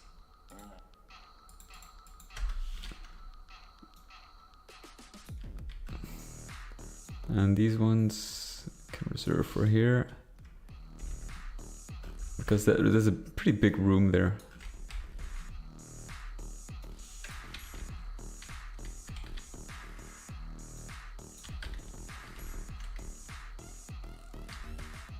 They can, man, they can shoot. How many years? Well, the first episode took me, I think, 12 years or so. But that was because I took a lot of, you know, I had some other projects going on in between. I worked on Core Decay.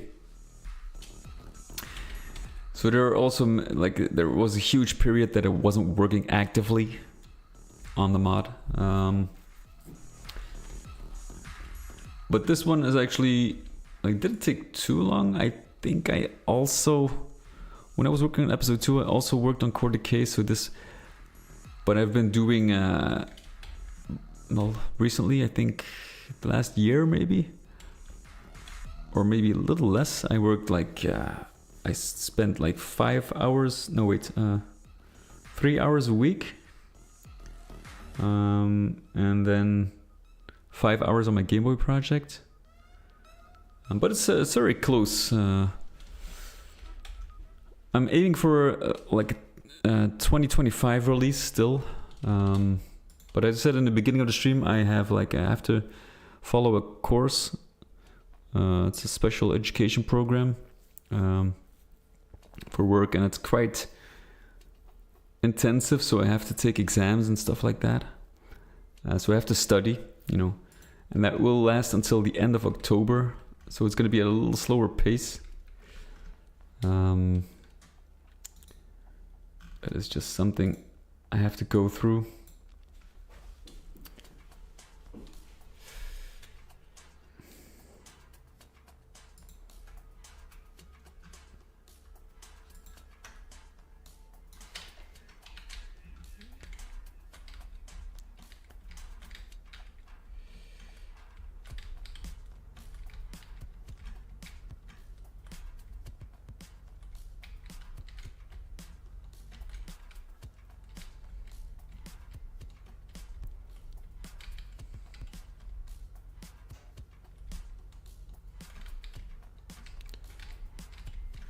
Okay, let's see. Got a shotgun right here from the get-go. Now I don't want to wait too much to actually arm the player. I want to give the basics. Shotgun, chain gun. And I kind of want to do that before you step into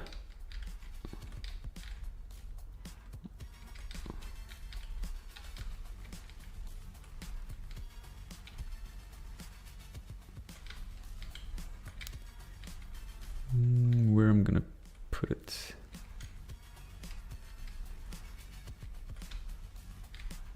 Oh, I think maybe here.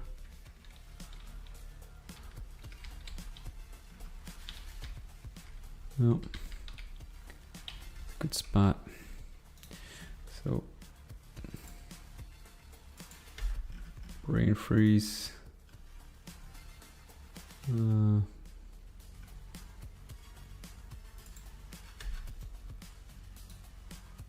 And cuts, and then machine gun.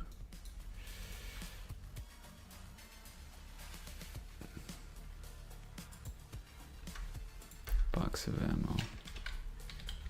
Just to give you a start.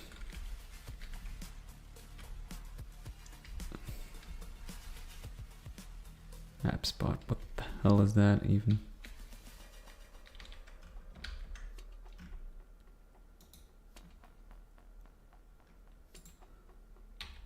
I don't even know what I use that for.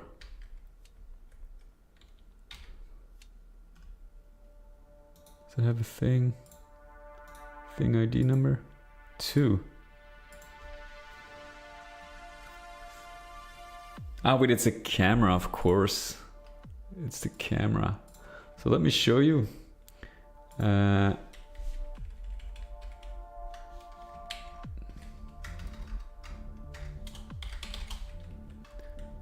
show you what happens when you enter the level. It's only one time. So if I do this properly, you can actually see, hold on, I have to be fast, shit. Here we go. Here comes the player.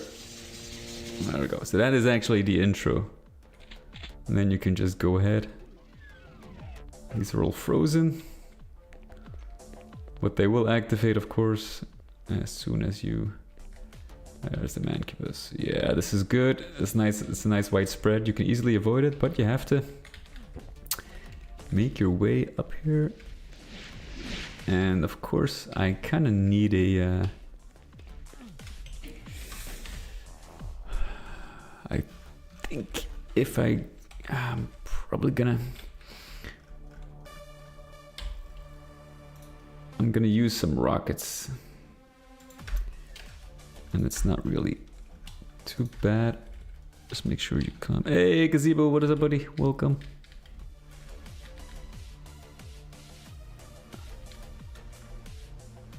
How are you doing?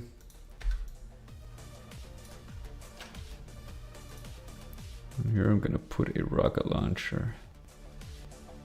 So you have, at least you have the tools to if you want to go first, because I have to take into account that you the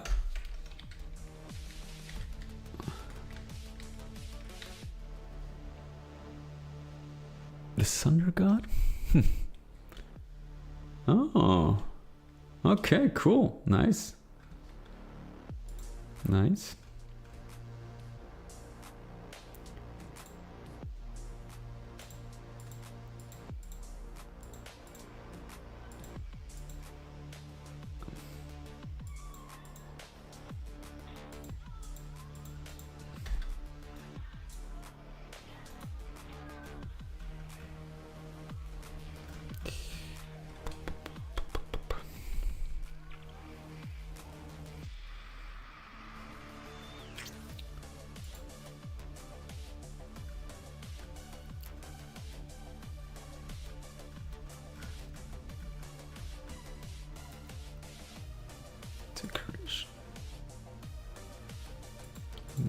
No, I kind of want that pool of blood, pool of brains. No, where is it?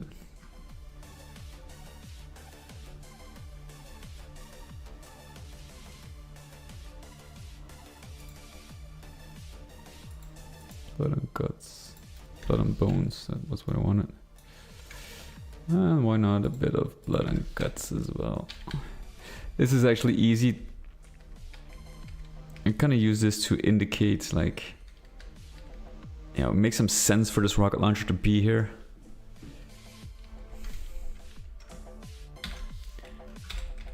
Well, there we go. Look at that. What chat is for.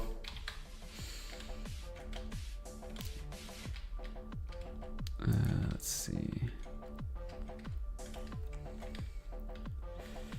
Isn't that wonderful?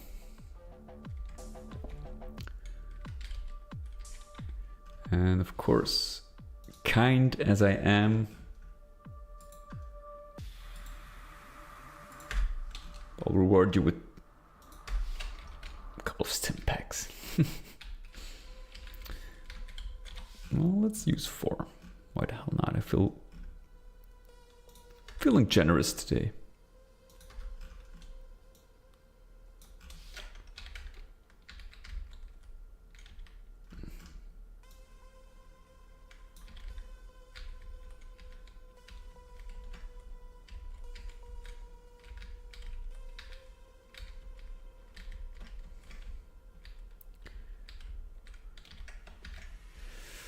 Wow, also, Jesus Christ, you've been doing a lot of work.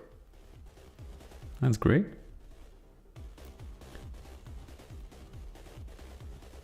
Supplies. That was a commercial title, right? Definitely on my list. Oof, Defined frequency. I've seen some. Yeah, I know. I totally understand. That is great stuff, man. Congrats.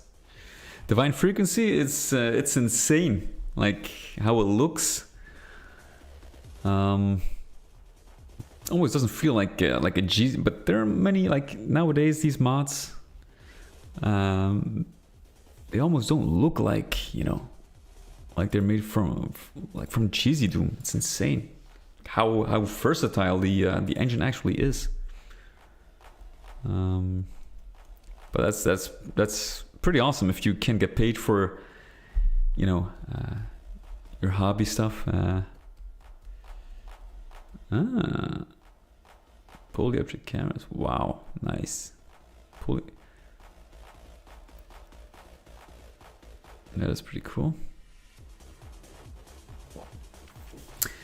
I can't wait. Can't wait to see. Do you plan to release like a demo? Public demo? Make a portal to a poly object and use that as a camera. Wow.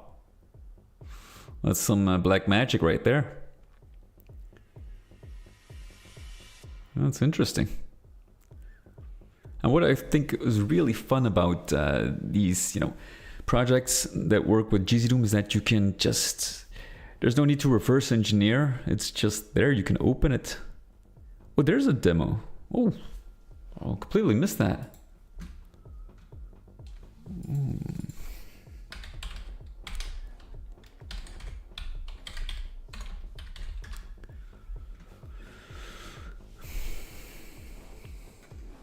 It's on Steam as well.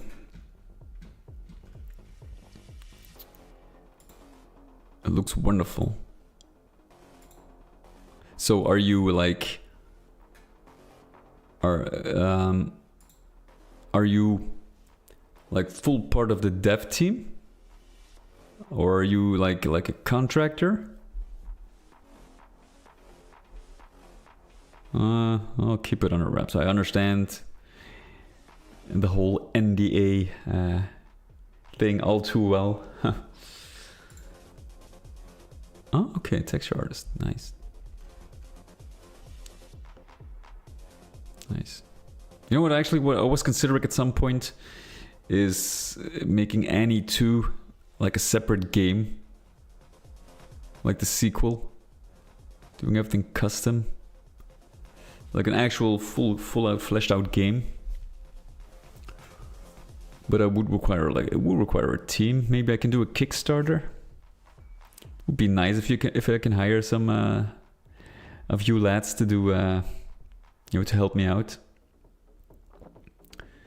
If the Kickstarter would be successful, of course, would be interesting. But it's a lot of work. But you know, the thing is, like, I don't really have to learn. Like, I'm very familiar with GZdoom by now, so that would definitely eliminate a lot of effort I have to put in of, you know, learning the ins and outs of a new engine. So it might be something for the future if I get a Kickstarter running. Well, that's great. It's like Annie, this work, Annie, actually got me into 3D Realms at the time. Working on Core Decay. Got me into my actual professional, well, short-lived. Because of, you know, the whole 3D Realms thing getting picked up by Embracer, which was a very bad decision in my opinion, but so it was very short-lived, but it was fun. It's really nice. Unfortunately, like Core Decay, they dropped it as well. They did an insane amount of damage indeed. I knew it from the start. I knew that was bad news, even though, you know, of course, they try to sell it as, yeah, this is for the better, you know. But we all know when the big companies meddle, it goes to shit. We all know that. But, you know, it gave me some great experience in 3D modeling. And I think the only thing is, like, you have to have time. If I could do it full time, I probably would be making a game next to my Game Boy game, because I do have some plans in the future to actually, I did have some did pick up some Unity experience as well while working on Core Decay.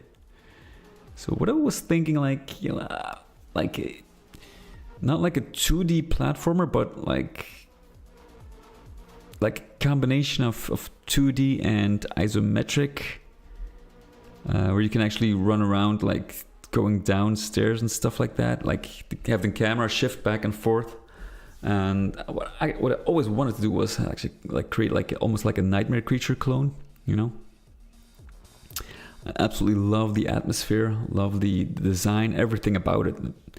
I want to do something similar, but then just not a third person, but not like 2D. No, but you could be surprised how many plugins there are in these more modern engines, like Unity, for example. There are some other engines. Yeah, like I did some little bit of research, and it's actually insane what you can do. Like even with GameMaker, and that is actually pretty user friendly. You should look it up. GameMaker Studio. If you see the projects that are being made, like there are some commercial projects, very successful projects actually, that were made by GameMaker Studio. So it is definitely possible, you know. But GZdoom, I'm not really sure if it's not really suited. I've seen some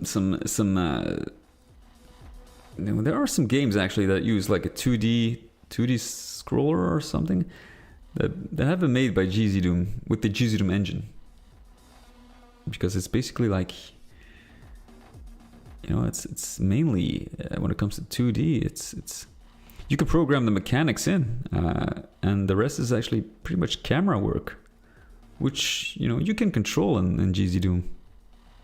So it's not impossible, I think. Maybe other engines maybe are better suited. I don't know, but I think GZdoom is not to be underestimated, to be honest.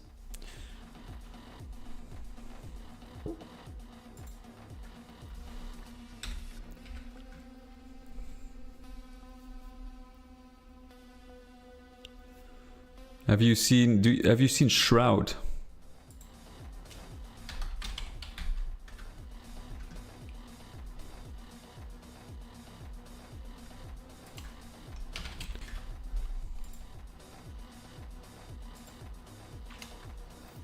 And I don't mean the streamer. Hold on, let me show you something. And he initially wanted to, oh man, you gotta see this. This is basically Nightmare Creatures. Like Nightmare Creatures, I like the gameplay, you know, at the time, it was pretty, well, it wasn't perfect. Let's leave it at that.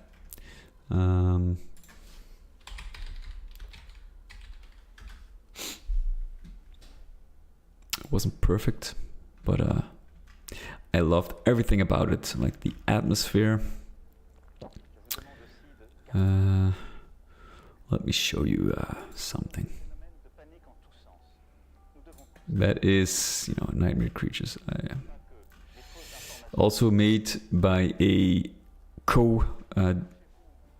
developer of Core Decay. I worked with him on Core Decay at 3D Realms. Also, unfortunately, very talented. Was let go as well. I got something here. I could actually just show you. Look at that. That is... I love it. This is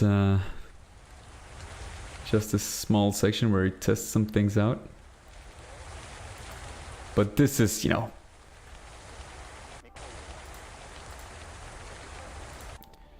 Let's see, is there anything else? Oh, this is from actual Nightmare Creatures, the menu, yes. Yeah, you know him? Actually great. Very talented. Here you go, as you can see. He is actually doing the first person thing, but I think he changed it. He changed directions. And made it third person, which, you know, I can live with, but it was an interesting take. As you can see, he posts some Nightmare Creature stuff as well. Here you go. You got a first-person screenshot as well from his from Shroud. It's pretty awesome. This just breeds Nightmare Creatures now. And just like the rain, the atmosphere. His monster designs, I really love them. Here you go. This one is actually also a test. That just breeds Nightmare Creatures now. You take a different angle. I love the low poly, low quality texture. Something like this is actually my goal as well, to create like a game that breeds the same atmosphere. It's just Maya, yeah. Though I would suggest moving on to Blender. Mainly because it's free, of course, and very, very versatile. No, I haven't seen this one yet. But look at the atmosphere, wonderful.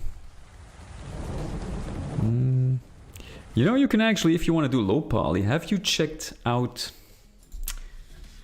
hold on just a second, what was it called? Crocodile, I think. This is a fully capable 3D editor. You can use this for environments. There was actually... See what you can build. This is pretty insane. There is like a sewer level as well. And it gets constant updates. You can actually... as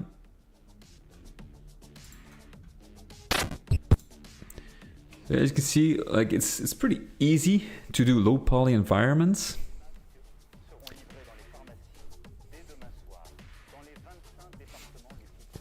So it's not like it basically has all the functions you need for low poly environments without the overwhelming functionalities you will find at Blender, for example.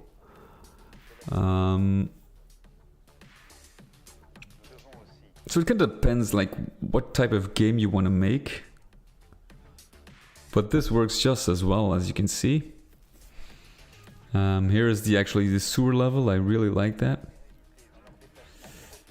Now these are all like, you know, purposely very low res, but you know, you can basically choose which texture. You can actually make 3D models as well. See, like this is, for example, this is what I actually want for hold on, can I actually freeze that? So this sewer type, as you can see, it has like different levels where you can actually... So that's what I mean by not having like exactly 2D engines or a 2D platformer, but you can actually move around, but have the camera at a fixed angle. That is actually something I want, and then in Nightmare Creature style, you know, just to do something different, and then add in a few RPG elements maybe, but keep it simple. That's my main goal eventually. Now I have to work on my Game Boy game first. I finish it. Actually, let me show you some progress I made. No, it's not here. There we go. Let's see.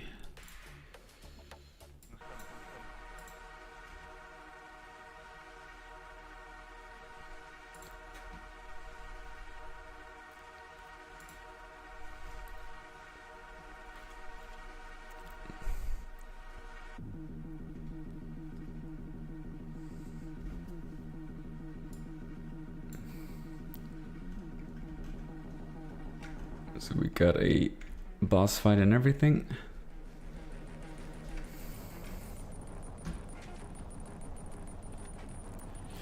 has to compile first because I did some changes. Yeah, and I think I got like all the mechanics are down. I have a basic monsters set, but I have to add in a few more monsters. Or maybe that's enough. Like I'm working on a demo right now for a public release. The only thing is, what is difficult in GZdoom Studio is making it all optimized, because in assembly you have more control over your CPU cycles.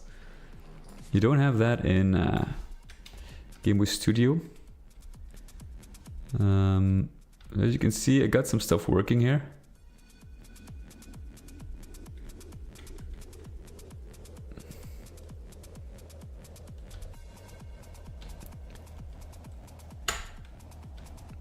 Actually, it's a very tough enemy.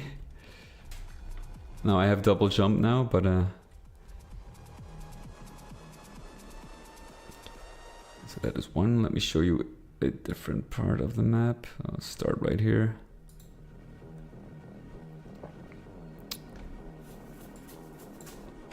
Okay. And I kind of like this. There we go. And this is slippery, as you can see.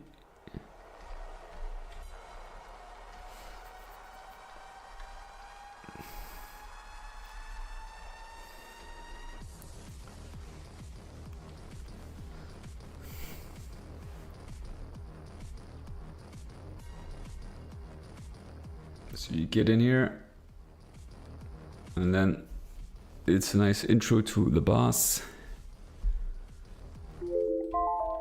Hold on just a second.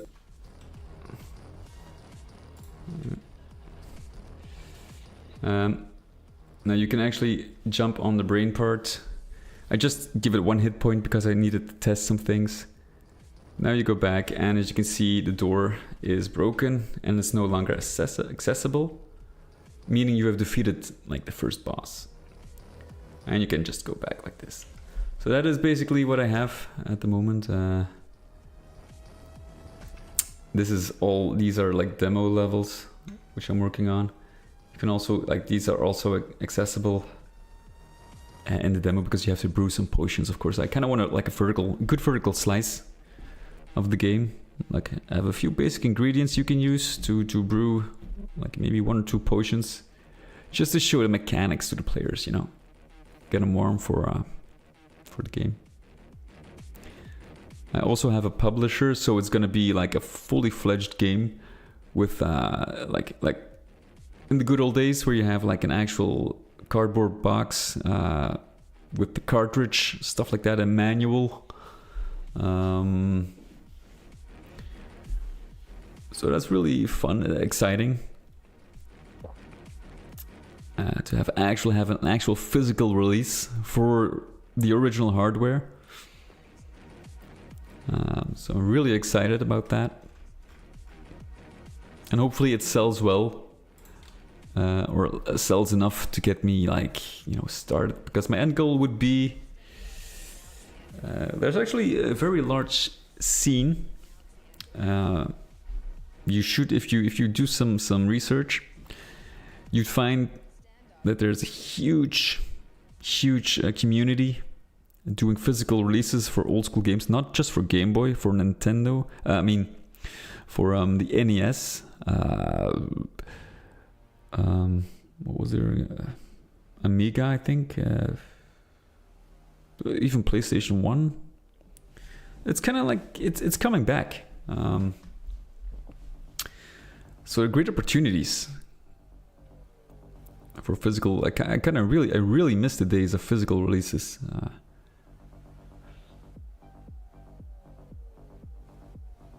So yeah, that is definitely look forward to actual release.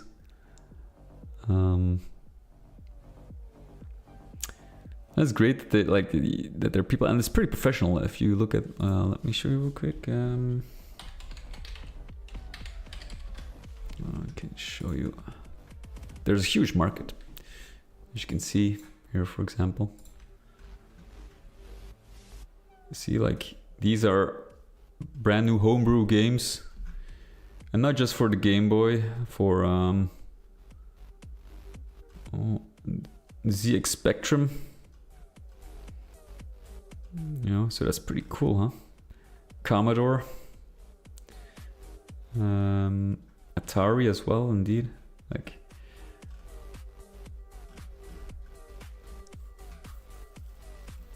and of course, as you can see, like, they do it actually really professional.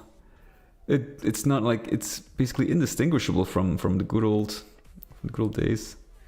Got an actual cartridge, manual, everything's included. You got this nice map included as well, and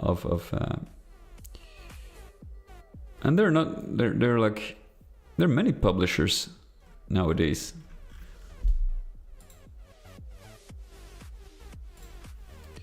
You got, I think, what was the other one? Incubate. And there was another publisher, I forgot its name. But you know, it shows that there's very active market still.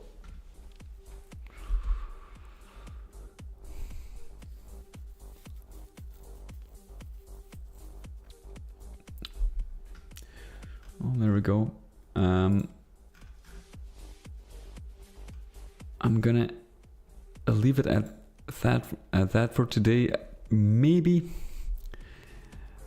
I can return on Saturday or Sunday, maybe. I'll see what I can do. If not, probably somewhere next week. Kind of depends on how much studying I have to do.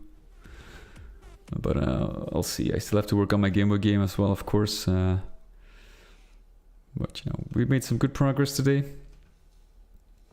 So we're very close to completion.